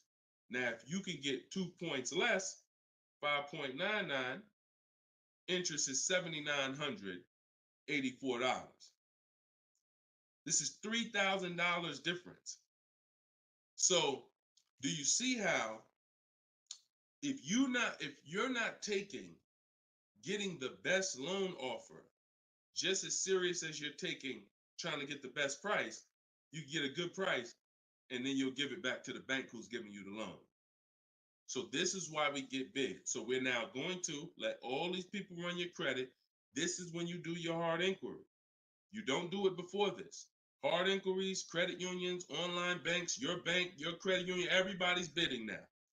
And now what you're going to do, once you take the best offer from that round, that's round 2, that's when you're going to call the dealer and you're going to tell them what that best offer is and see if they can beat it. Because the dealership has another 7 to 10 to 12 banks that they're going to be competing to try to get your business. So this is the bank bidding war. So when I created this product, and if you do this right, as I said, what I know you were taught, who was taught, be honest, we're live right now. This is our Thursday, 12 p.m. live. Who was taught, don't let people run your credit. When you have multiple inquiries, it lowers your credit score. Who was taught that? Type me if you were taught that. Don't let these banks, don't let people run your credit. You can't have all these people doing hard inquiries or they're going, it's going to jack your credit score up. All right, look, that right was taught. Okay. Look, Lisa, I see you. Hold on. Let me go to Instagram so I can see our Instagram comments over here. I always got to go to Instagram Live. Okay, Diana from Facebook. I see you. Hold on. Let's get Instagram in the building. Give me a second. All right. Marinette. All right. Marinette. Okay, I see you. D, I don't even want to try to pronounce your name, but I see you on Instagram. So it's partially true and it's partially wrong. You have to do it the way I just laid out for you. That's called the bank bidding war. And if you want to prove this for yourself, you can simply type in rate shopping online and you'll see this is how the credit union, this is how the credit bureaus allow you to rate shop. So they'll give you 14 to 45 days to do it. If you do it like I just told you, it'll only take 2 days. 2 days. One day you're doing all your stuff at home. We're getting all our lenders at home to bid. The next day, we're getting the dealers to get their lenders to bid. And then we're making a decision on who got the best offer. So don't ask yourself. I never want you asking yourself. I never ask myself, did I get the best deal? That's a question of disempowerment. That's a question of weakness. We don't want that. What you should be saying is, following this process, I guarantee I got the best deal because I got offers from all these banks. I can't get offers from 15, 20 banks and not guarantee I got the best rate. The way you shop, or you've been taught to shop or programmed to shop, you're only getting offers from one bank, or you're just letting the dealer do it all for you. That's where your buyer's remorse comes from. That's where your skepticism about, did I really get the best rate, come from. So we won't know what the best rate is until we get all the bids. And that's how we do it. So everything that I'm teaching y'all is part of what's in my book, rated 4.9 on Goodreads. It's called Cars from Home, 7 Steps to Saving Time, Money, and Avoiding Dealers. You could keep typing your questions because Dolan's going to pull the next question and you can put it up on the screen now, Dolan. Put the next question up. But all of you can get your copy for 75% off as long as you get to my website before the 30 minutes expires. This is a welcome offer. Normal price of the book is $97, and it's worth every penny. It's worth actually thousands. But special welcome offer, you get it for 75% off in my TikTok bio, in my Instagram bio, or in the comment section on YouTube or Facebook. Okay, this is Monty from YouTube. She said, my mother's looking to start a new lease soon, but she only drives 5,000 a year. What's the best option? Low mileage lease if she's not keeping the car. So if she's not keeping the car, Monty, watch this. I run this scenario a lot, and I want y'all to, because some of you, you were taught never to lease. If you stick around this channel long enough, you'll see probably within minutes that that's some of the worst advice that you've ever listened to. If you don't keep your cars 8 years, so we'll talk about that. And we show examples. It's not even up for debate. People who try to debate it, they're emotional and they're tied to old advice. So once you have decided you're leasing, which means I'm not keeping my car 8 years, I want to avoid that depreciation, then I need to be shopping for aggressive lease deals, because it's the short term. Again, this is another unseen expense, depreciation. This is why, look, when you buy your car today, you buy a $40,000 car today, you try to take that car back to the dealership a month later, what's it worth? You try to take, you buy a car today for $40,000. You try to take that car back to the dealer a month later. Is it worth $40,000? Right? No. A month. You might have even not you might have not even driven it. But that's the way depreciation works. You don't have to drive the car. In fact, here's another scenario. You could park the car outside your house for a year. You buy it for $40,000, park it right outside your house, don't even touch it. Just start it every now and then to keep the engine running. You come back a year later, that car is not worth $40,000. It's worth probably $32,000. Dang, how did I lose that much value and I didn't even drive it 1 mile? Depreciation. That's called the unseen expense. So whenever you hear me talk about the unseen expense, it's depreciation. So your job is to find the strategies, which is what I teach, to make sure you avoid the depreciation hit. So if you buy a car, Monty, even if she doesn't drive it, even if she only drives it 5,000 per year, 5,000 miles a year, like you're saying, she's losing value. And what she's doing when she replaces the car is she's hoping she could get some of that value back that she lost. It really never happens. Who understands that when you go to trade your car in, you never get what you really thought you were going to get for the car, right? Now I'm going to ask you a question. Everyone who has a car outside that's 10 years old or more, 10 years old or more, type me in the comments. Matter of fact, let me know how many years you've had the car. That's a better one. Type how many years you've had the car. And for those of you who just came to the show, this is our Thursday, 12 p.m. live show. We're actually live right now. This isn't a rebroadcast, although we do rebroadcast these shows throughout the day, all day, so that you can actually catch up, watch the replay. But this is our time. We're live Monday, Tuesday, Thursday, and Friday, 12 p.m. and 3 p.m. Make sure you're here. If you want to engage with us, make sure you're here. If you want to tell your friends, this is the time to be here. Okay. So we got people 11 years. Can Skin on Instagram, 11 years, 13 years. Jessica on YouTube, I see you. 6-year Jeep Wrangler. Well, I wanted to hear from people who are longer. 2018 Sakia. So, all right, 15 Tahoe. Okay, I'm talking about the people who've had a car 10 years or more. One thing about you that listen, are y'all worried about how much you're really going to get for that car? Are you overly worried about it? Most of you are going to say, no, not really. It's worth a couple thousand, but you've used most of the value. You understand that? Look, Big Meek said I got 08 4Runner on TikTok. So we understand when you have kept your car long term, I'm not concerned with resale value much, because my whole goal with having this car was to use up most of the value.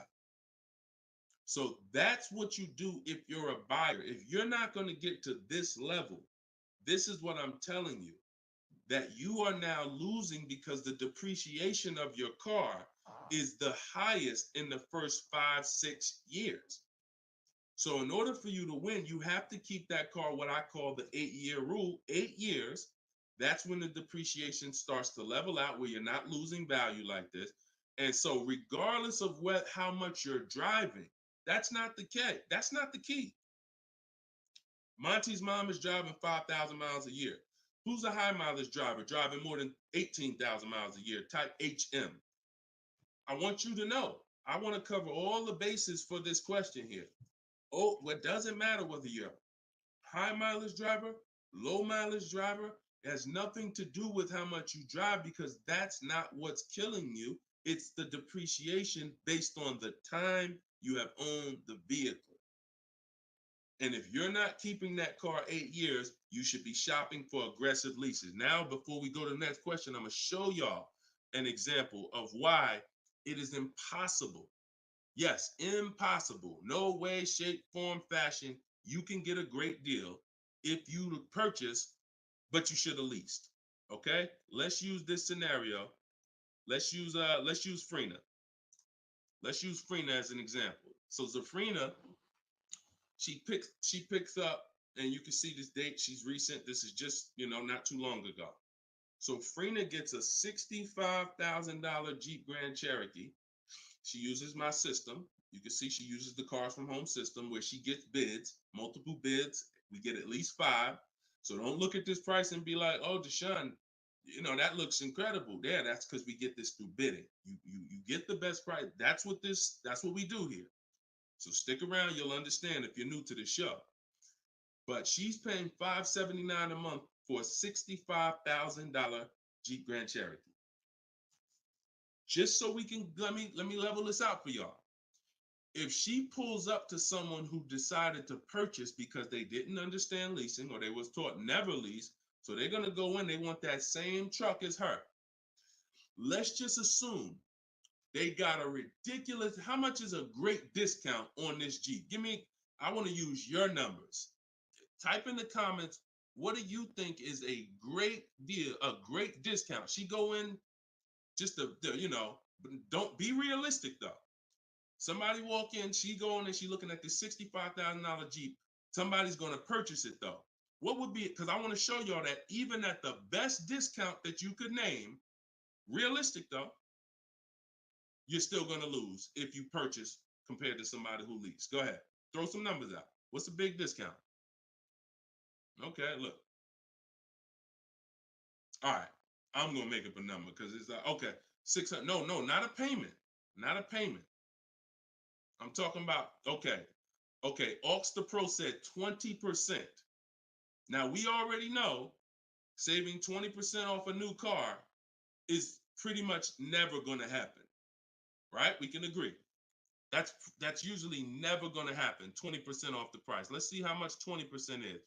So 10% would be $6,500. 20% would be $13,000. So let's say they knock $13,000, an impossible discount. Somehow we do something never been done before. They end up getting this car for $53,000. $53,000. Every $5,000 on a loan is how much per month, y'all? Some of you know, some of you seen my videos, some of you been on the show before. Every $5,000 on a loan is about how much per month? $100. Exactly. So let's do this math now. Continuing to drive this point home that there is no way for you to get a great deal when you purchase, but you should have leased. So the same person who just got this unbelievable, never gonna happen discount of 20% off a brand new car, $53,000, what's their car payment? $53,000, car payment's about $1,050 a month. $1,050 a month for 5 years. Let's just say they take another year on the loan. They say instead of a 5-year loan, let's take a 6-year loan. $900 a month for 6 years. Freena's paying $579. Is that sinking in? Type $ if that's sinking in. that, whoa, you telling me, Deshone, the same price that this person just got, and she got a ridiculous lease on it, she's paying $579 a month, even if a person got an never gonna happen discount. I literally just took what my man here on Instagram threw out, and he knew he was throwing out something crazy by saying 20%. Even with the 20%, payments $500 a month more than Freener got leasing it. Now let's do one more scenario here. One more. See, all of this is what I'm teaching. This is in my book. This is why the book is 4.9. Goodreads.com. Thank you to everybody who's reviewed the book, Cars from Home, 7 Steps to Saving Time, Money, and Avoiding Dealerships. One more scenario. Let's throw a used car in here. So we already looked at Freener's deal, brand new, great lease. Second, brand new, never gonna happen discount. Now let's throw a used one in there. Let's say somebody says, you know what? I'm looking for a hold on, I want to put that back up, Dolan. Let's keep that up because we're talking about this scenario. So please put Freener's deal back up on the screen, Dolan. Matter of fact, here, I got it right in front of me. All right. So we got third scenario here. Somebody now is saying, all right, I'm gonna find that truck used though. So instead of 65, good price on a used one. Let's say we find one that's like 40% off, 3 years old. Again, I'm using extremes to show y'all. So some of you are like, Deshone, if you're using extremes and it's this different, dang, I've been overpaying by not understanding leasing. Yep. I wish I had Dave Ramsey here. I wish we could get Dave Ramsey on the show. You know, I wish he was in the audience. I wish him, because unfortunately, look, shout out to Dave. I know he has the right heart, the right intentions, but he has the wrong information. He's what I call confidently incorrect. That means dangerous. You're dangerous. When you're confident and incorrect, you're dangerous to yourself and others. So now, used car, somebody gets this car, they knock 40% off the price, and they get one for like $40,000, $65,000 truck. I got one 3 years old. I paid $40 for it. Every $5,000 we just said is about $100 a month. 40 payments, $800. You take a 6-year loan, payments $725. On a used one, we're no longer even talking apples to apples with the vehicle. On a used one, $579 Freener's paying, $725 for a 6-year loan on a used one, 3 years old, 1 year on the warranty left. Then you're on your own. $1,000 a month to buy a brand new one. See, son, you getting mad yet? Are you getting mad yet at the people who taught you not to lease? Now, who should be? Because some of you, if you just tuned in, you might be thinking, oh, Deshone, so should I only lease? No. If you are not keeping your cars 8 years, then you should only lease. Because when you buy, if you keep the car long enough, you can win. Because you're going to pay double what Freener's paying if you buy a brand new one. You're going to pay more on a used one, but eventually you pay off the car, you keep it 8, 10, 12 years. The longer you keep it, you can catch up. You're still not going to, you get what I'm saying? Because Freener's always going to have a payment. If she keeps leasing, she's always going to have a payment. But if you keep buying your cars, trading them in 5 years, trading them in 6 years, trading them in 4 years, you are no way, shape, or form even close to this. You're thousands and thousands of dollars away. There's thousands of dollars more every year coming out of your bank account than someone who understands leasing. Yeah. Tell your parents, tell your cousins, tell your brothers, tell your spouse. This is what I've been ranting about for years, trying to get you to understand. That's why I say there's no way to get a great deal if you don't understand. If your deal's on the wrong foundation, no way to get a great deal. It's impossible, no matter how much you save on the car. Okay? So yeah, we go deep on that today. Good. I'm happy we got a chance to go deep. All right. I see a lot of people typing $signs. You understand. All right, Dolan, shoot the next question up. Skinner, I see you on YouTube, man. It's real. It's real. This is what we do, man. I'm glad we gotta look. I'm the bad news first person, so don't think I gotta share the bad news first, and then but I'm also giving you the olive branch to like you can change this. You can start doing things different. You can start shopping different. You can learn how to make these people big. So go ahead, shoot the next question up, Dolan. Let's keep them coming. We're Thursday. We're live right now, y'all. So if you just jumped on the show, this is our live 12 p.m. show. Type your questions, and can y'all tap the screen on TikTok? Can we shoot those likes up?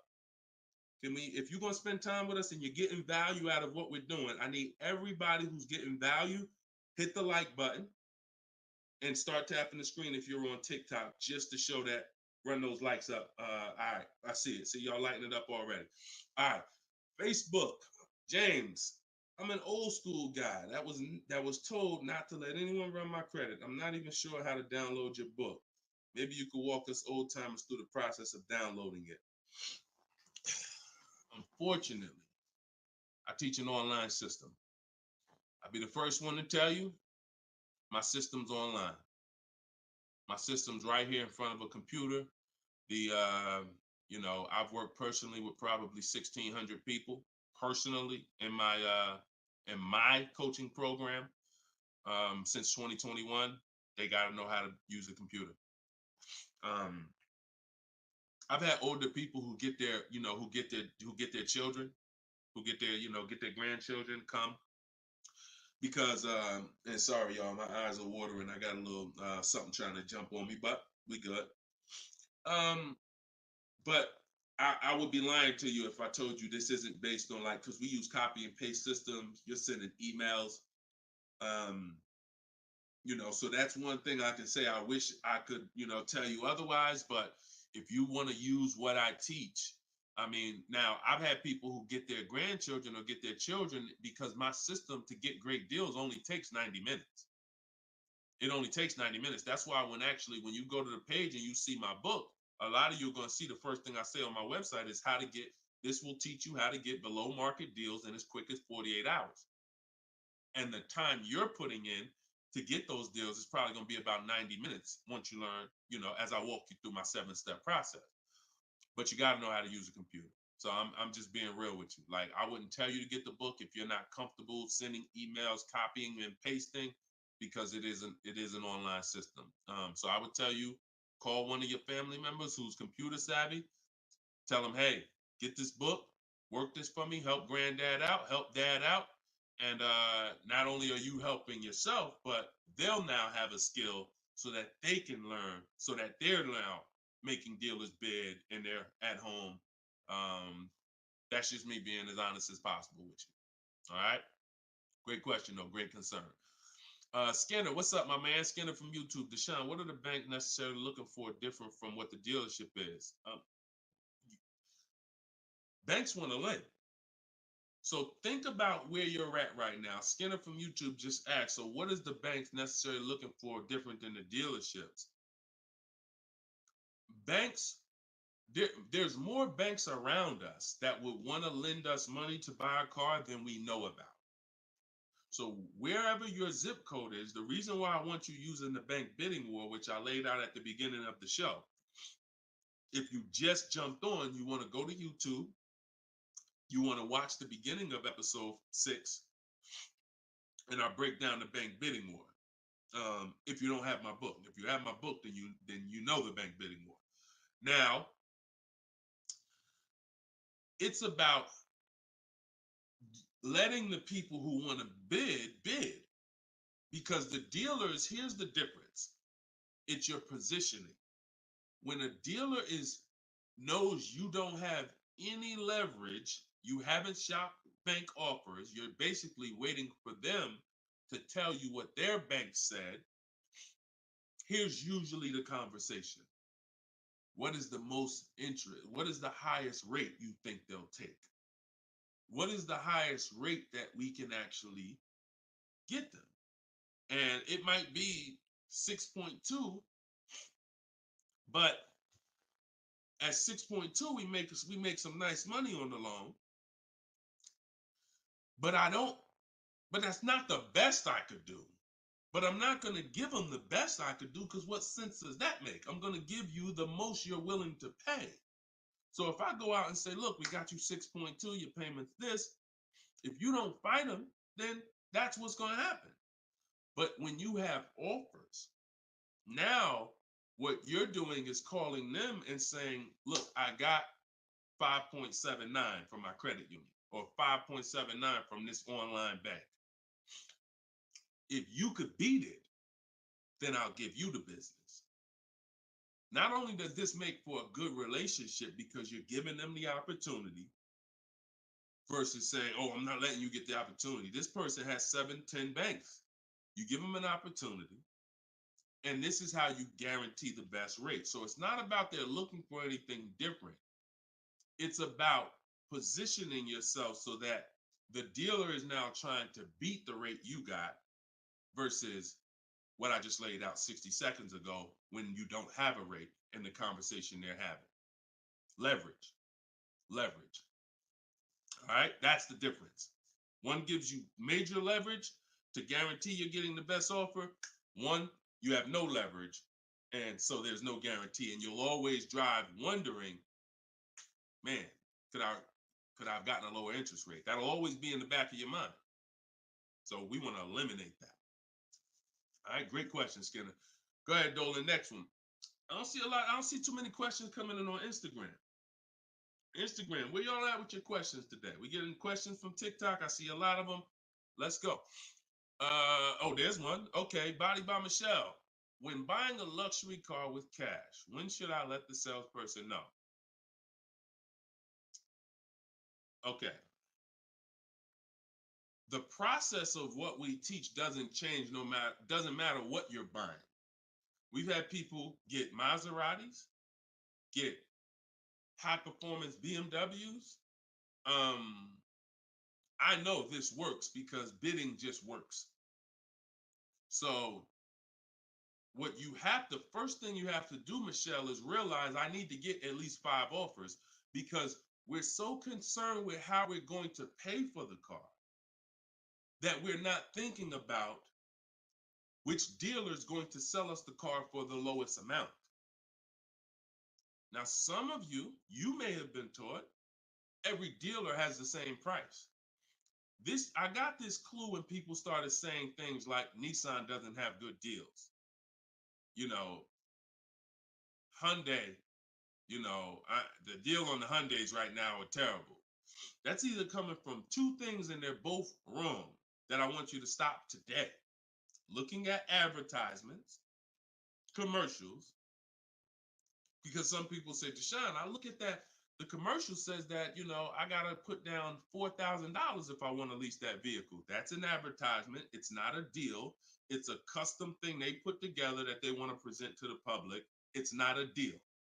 When you look at what I just showed you with Frina, when you look at Danielle's lease on her Audi A3. She's paying $550 a month, $44,000 Audi A3. She only put her first look. This is her words.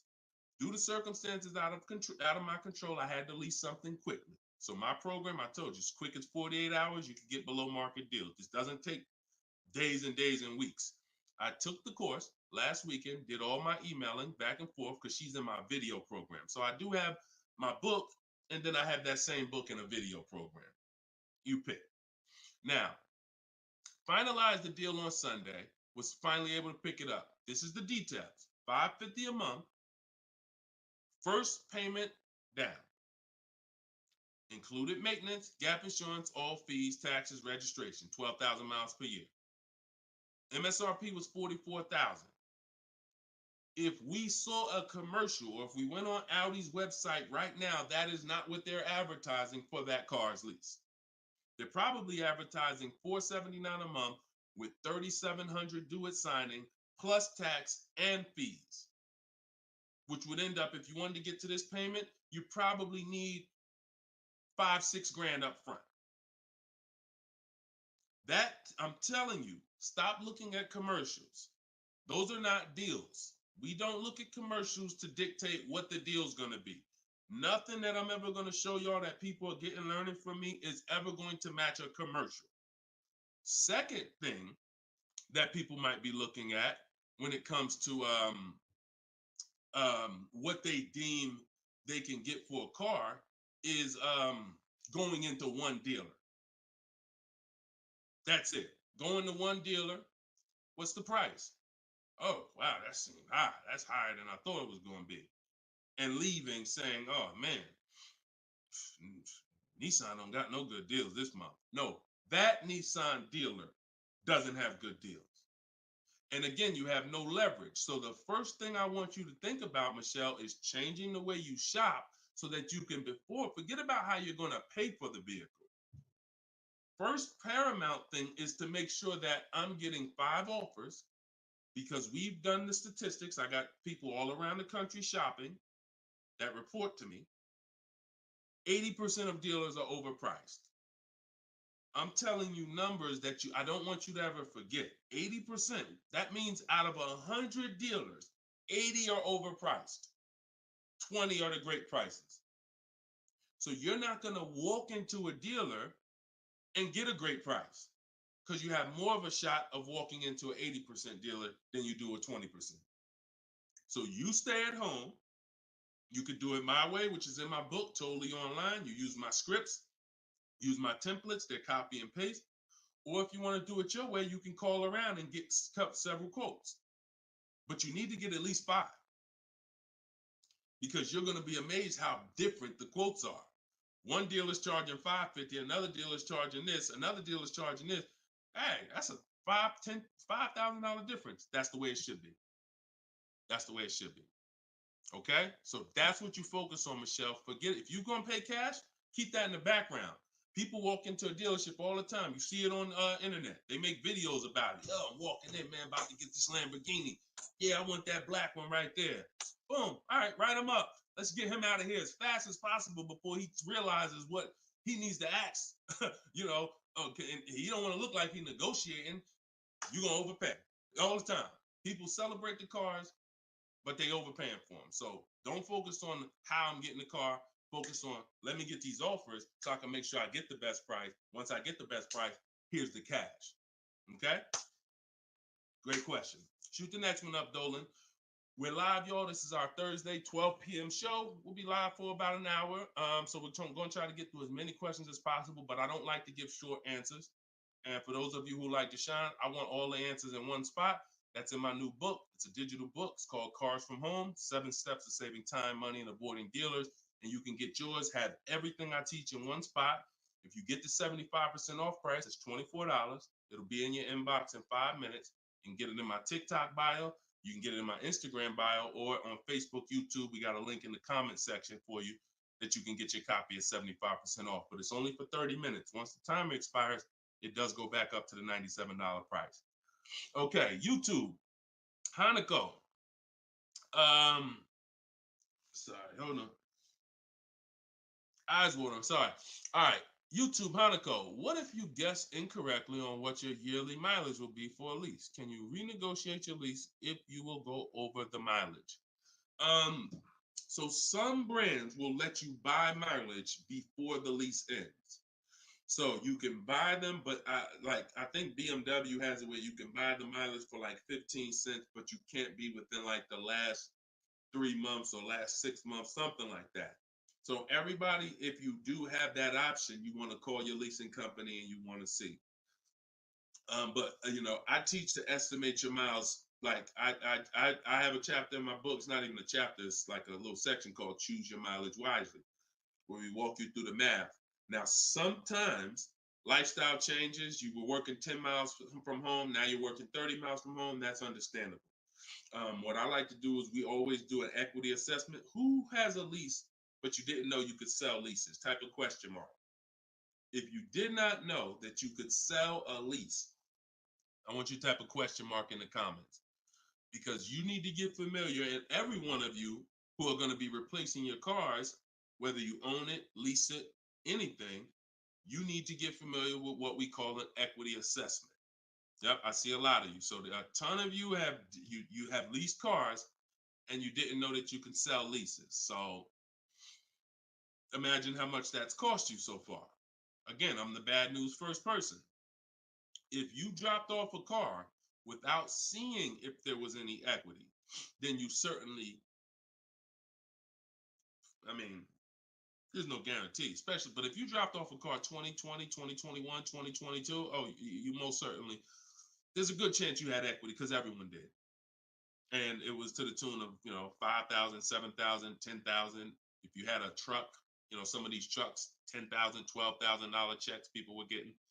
Now those big checks are over because that was a limited inventory thing where resale values were so high. Almost everyone had equity. But you need to make sure you're not leaving 1,000, 2,000, 3,000 on the table in this market. In a normal market, we always do an equity assessment. So if you're going over your miles, you want to do an equity assessment to see if you can sell it. Because if you sell it, you're out of it, and you can just go lease a new vehicle. But so the equity assessment is you call your bank, you get your payoff. You go, once you have your payoff, you want to ask them. It's only for leases. The second question is only for leases. Do I have a third party restriction? If they say yes, you just need to make a note of that.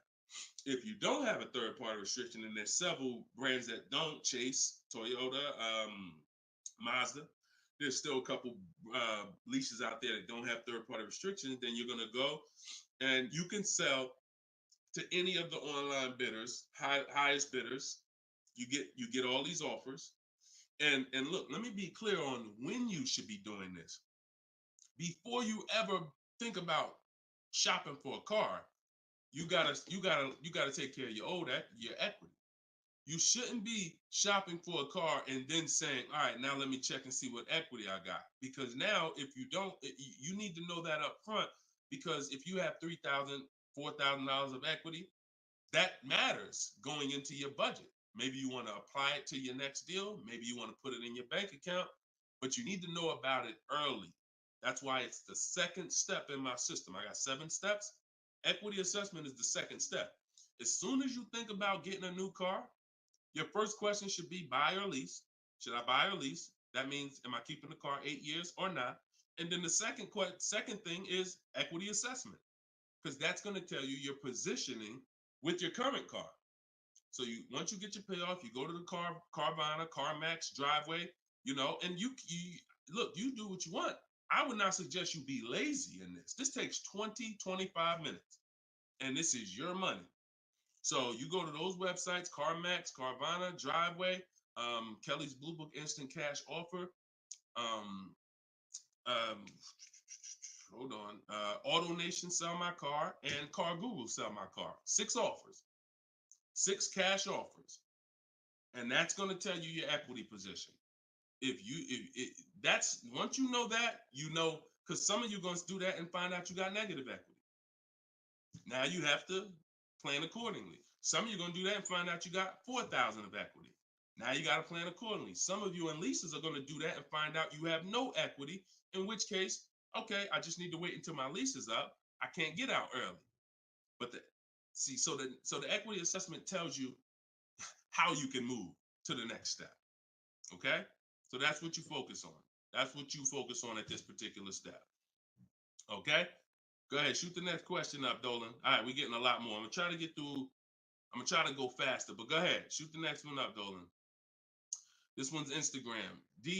That's my man that I said I didn't want to butcher your name. Might even be a woman, so I'm not even gonna try to pronounce the name. But my lease is up in 6 months. I would like to lease again. Is my current lease gonna hurt me when trading it in?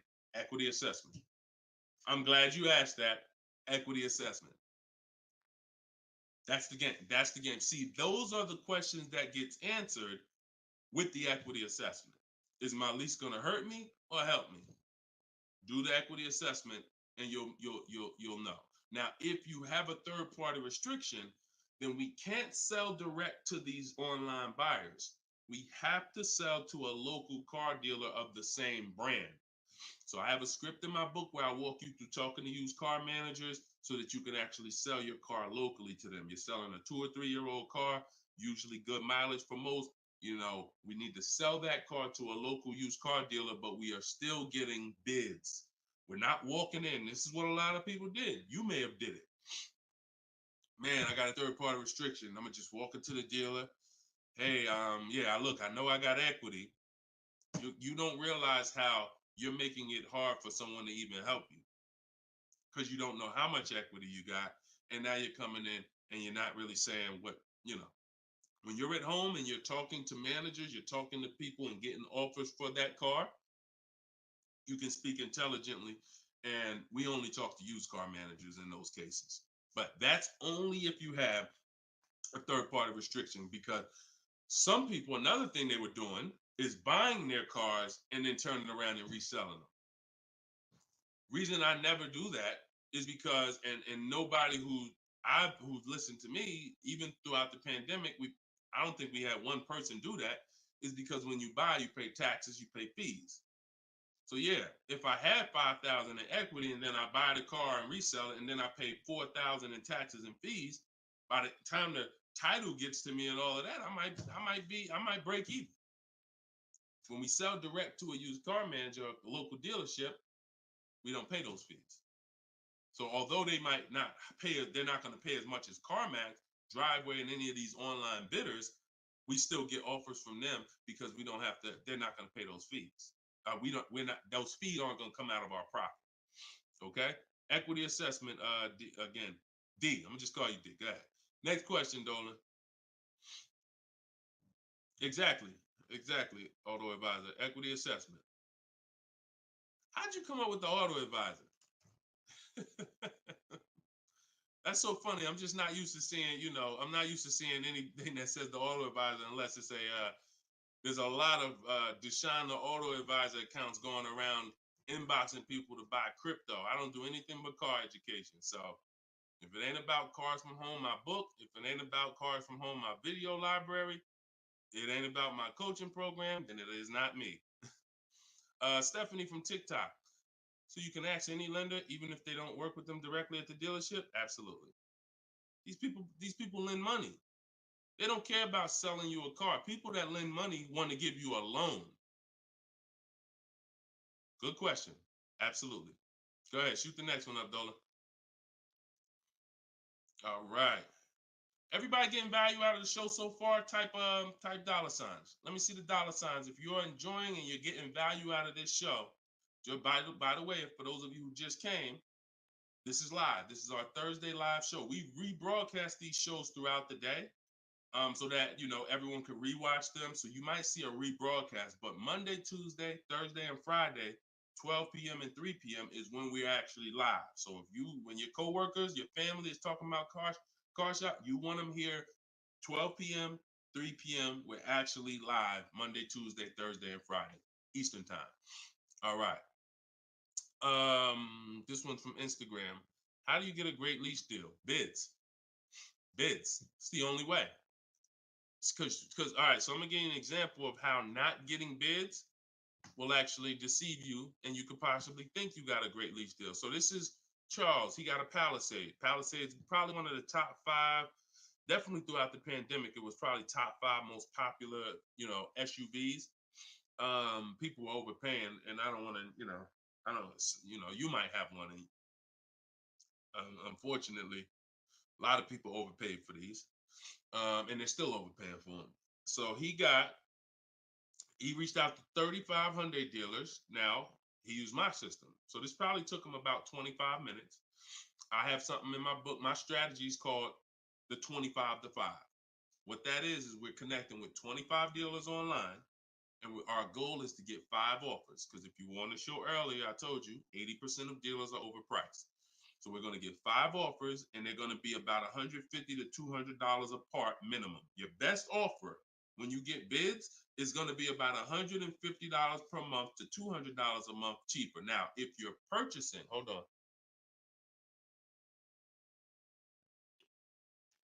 All right. Now, if you're purchasing, you're going to see, for those of you who are buying new cars, because we have several people that do that, you're going to see that there's about a $5,000 difference minimum between your best offer and your worst offer. So let's say I was buying this Palisade.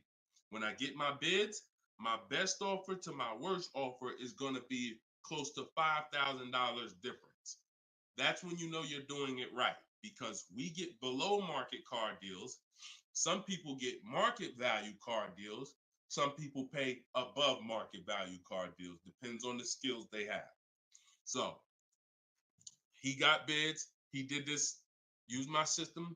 Took him probably 30 minutes to reach out to 35 dealers, maybe 25 minutes, and he got 10 quotes. Offers range from 1.23 to 1.66. Now, that's what that's what I'm telling you.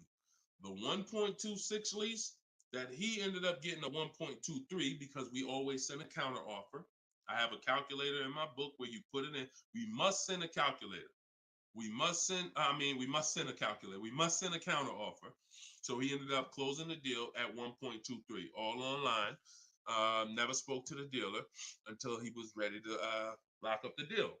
But see the difference, 1.23 to 1.66. That means he's looking at offers. His best offer was $597 on a $48,000 Hyundai Palisade. His worst offer at 1.66, that same 1.66 divided into 48,500. Hold on. 1.66 times 48,500 would be about 700, 900, call it $800. So he's getting offers. That's when you know you've done it right. So to answer your question, Tobo, how do you get great lease deals? Bids. It's the only way. It's the only way. So his best offer is $597. The worst offer he saw out of all of them, he got 10 of them, was $800. Same vehicle. 80% of dealers are overpriced. Okay? Must get bids if you want to get deals like this. Only way. All right? Shoot the next one up. Now, look, hold on real quick. I want to say one more quick thing. Until you get bids and you have enough bids, you might think you got the best deal, but you just don't know what the best deal is. See, you're going off your gut. If you're going off your gut, look at Kimberly. Kimberly saved $20,000 on her Maserati. It's a $91,000 vehicle. She posted, the one she ended up getting was 91 because a dealer near her ended up beating this offer she had, but it was an $86,961 Maserati. They offered it to her for $66,261. So they're taking 20 grand off. But she had offers that were 10 grand off. She had offers that was 12 grand and 8 grand. And if she would have tried to assume, well, damn, 8,000, that feels good. I mean, shoot, brand new Maserati, taking 8,000 off. That gotta be a deal. See how much money she would have left on the table? See how much money she would have left on the table? So we cannot assume. We get multiple offers. We look at the lowest one. That's how we guarantee. All right? Go ahead. Shoot the next one up, Dolan. Great questions today. Great questions. Let's go. All right. We got Emo on YouTube. I test drove an MD. I'm test driving an MDX soon. Okay. I test drove an MDX as soon as we finished. They tried to get me to run my credit. I told them I'm shopping dealerships, didn't like it, so the manager came in the office and tried it. No again. 100%. You look, y'all. If you don't have a plan, you're under someone else's plan. You follow me? I'm gonna say that again. If you got a light bulb emoji, type a light bulb emoji, type a gem emoji. Remember this. If anytime you don't have a plan, you will be subject to someone who has a plan. And there's nobody that has a plan like car salespeople. We know what we're doing. We are not trained in much. We're not trained in finance like we should be. We're not trained in buying versus leasing like we should be. We're not trained in resale values like we should be. We're not trained in insurance products like we should be. There's more insurances to consider with a car than there is a house. Kid you not. Extended warranty, that's an insurance policy. You might use it, you might not. Tire and wheel, that's an insurance policy. Gap insurance. You have auto insurance. There's multiple insurances that you need to consider in this business, when you're buying a car, when you're leasing a car. We're not trained in none of that like we should be. But what we are trained in is how to make sure we have enough information to sell you what we want to sell you. And so if you don't have, and the least, the people with the least integrity, they are certainly going to try to pin you down with the credit check. Can't give you a credit. I can't give you a quote without your credit. Come in. I need you to be here. When can you come? First question they ask, y'all, right? Who's getting phone calls from dealers right now?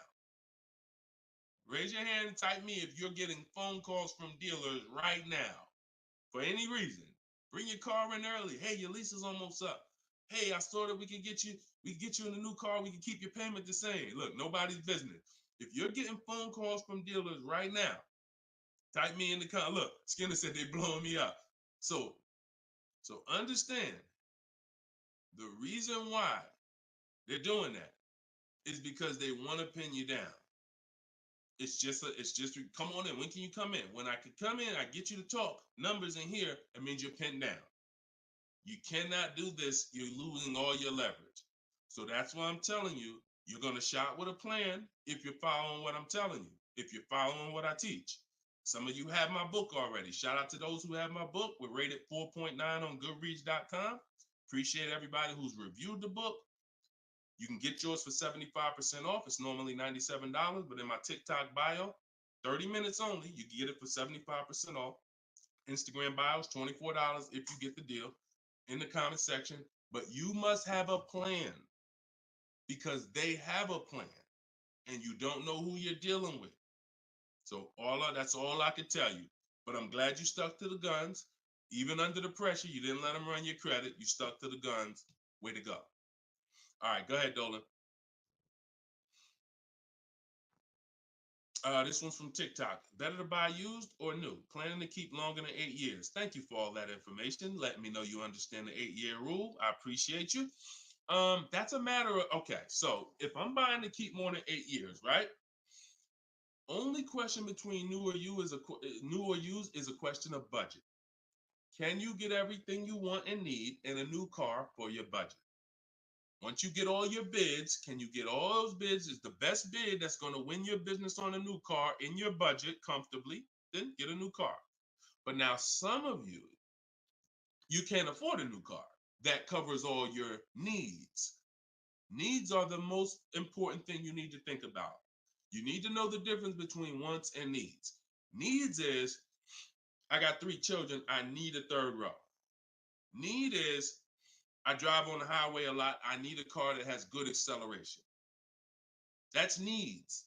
Needs are things where if you don't get them, you're not going to like the car, you're going to trade it in because it's not doing the basic things you need it to do. That's needs. Wants is, I like to have the sunroof. I don't need it though. But if I can get it in my budget, I'll take it. I like to have this. I like to have that. These are wants. You got to know the difference. Unless your budget can buy everything. But if you can't get everything you want and need in a new car for your budget, then we go used. But if you get everything you want, there's plenty of people who are like, you know what, Deshone, I am a long-term person. I'm keeping more than 8 years. I could afford both. I only get a car every, only once a decade. I want to get a new one. That's fine. And some of you are like, you know what? I really want to go with even more value. So I'm gonna look to get a pre-owned one, not 30% off the price, 20% off the price, 40% off the price. That's fine too. There's no right or wrong there. Just go through it and pick the one that works for you. Great question. Okay. And now I have while you putting the next question up, Dolan, my process for shopping for new cars and leases is totally different than the process we teach on shopping for used cars. It's entirely different. One is called the 25 to 5, where we're reaching out to 25 dealers online, connecting with them, looking to get 5 offers. The other one is the multiple marketplace strategy, where we're on all the online marketplaces where used cars are, and we're narrowing down. We're looking at the used car market, the low prices. We're turning on alerts on our phone so we get notified whenever there's a new car that pops up. Totally different process. Both are online, But with a used car, we cannot do 100% of our transaction online. Sometimes with new cars, we've had people who never left their house. They just went to test drive the car and everything was done online and the dealer delivered the car to them. That's fine because it's a new car. No one drove it. With a used car, we must test drive. So we can only do about 90% of our process with used cars online. 10% has to be in the dealer. Okay. Miss Dollface on Instagram. When is the best time of the month to purchase a car? There is no best time. And I'm going to tell you why. I know you pal. What's the time that you've been taught? I want to hear from you. Like, go to your keyboard right now. What is the time that you've been taught is best during the month to buy a car? And we got a bunch of people on here, a bunch of different people. Tell me the time that you've been taught is the best time to buy. And then I'm going to tell you why that's not the best time. Right? And I know what everybody's going to say. We all going to say the same thing because we were all taught. Well, now I can't say we because I was in the business. Exactly, HBD, end of the month. Cherie said November. Tothy on Instagram, end of the month. Look, Skinner, around the holidays. So your answer, Skinner, was about the same as Sharice. November, coming into the holidays. Now, I want you to picture any other business because what I'm trying to get you to see is that you are taught, programmed to shop for cars different than you shop for everything else in life. Everything else in life, because if you had a business where every single time at the end of the month, just dozens and dozens of people just came into your store because that's what the marketing did. Are you more, and let's really use some real terms here. Are you more desperate to sell something when the store is packed? Or are you more desperate to sell something when the store is empty? See, I want to tell you a story. If I could get you to continue to keep these stories in mind, it'll answer your questions. Now, obviously, everything's in my book. Some of you have my book and you understand all of this is laid out for you. But even as you're listening, I want you to grasp concepts that you're going to see. Are you more desperate to sell something when the place is exactly, Toothy, when the place is empty? Place is empty. If I got a store and I haven't opened up that register all day long, it's daggone 5 p.m. I haven't seen one customer. I'm desperate. But if the store is packed, man, I ain't thinking, what are we giving deals for? You know what I'm saying? What are we giving deals for? The place is packed. We're not desperate. So the marketing is great. The marketing makes you think, oh, end of the month, we're getting the best deals here. There's clowns up here. They got daggone balloons. They got the guy outside with the arms blowing. They got signs everywhere. This is what the place is a carnival. Why do we need to give away these cars? No. You don't want to be sitting next to somebody and Jim drives off with a car and Jim like, all right, man, have a good one, man. Yeah, you here too, man. We was here the same time. Great. Yeah, man, I'm going. And you sitting there and you going to say no to a deal. Salesman looking at you like, hey, look, do you want it or not? Because, we're real busy. It's people waiting in line. Do you let me know? So it's the pressure. It's the like. So I say that to say what you've been taught, the holidays, the end of the year, sounds good. But you're much more likely to get a deal when there's no one in the showroom. The 10th of the month, the 2nd of the month, place is dead. And I like to make sure you're positioned. So what I teach is something you need to have 2 dates in mind. 2 dates. Every time you're shopping for a car, I teach you need to know these 2 dates. The as soon as date and the no later than date. The as soon as date is the soonest you can buy a car. Soon as you can buy a car, as soon as date. You're not in the market until your as soon as date is today. Step 5 in my process, my 7-step process is in the market, getting offers. I can buy something today. That's my as soon as date. My no later than date is my deadline. Now you have to know these 2 because the time in between is your leverage. So let's just say my as soon as date is today. I can start looking at offers. But my no later than date, I got 2 months. 2 months. I need to have a car by this time, 2 months from now. That's my deadline. I got all that time in between to say no. I got all that time in between. Now, when I'm contacting dealers, when I'm looking at inventory, I can look at trends. I can see are the prices dropping. I can have alerts on my phone, getting access to the new inventory. This is our process. So some of you are like, Deshone, I need a car in a week. Well, you still have a as soon as date and a no later than date.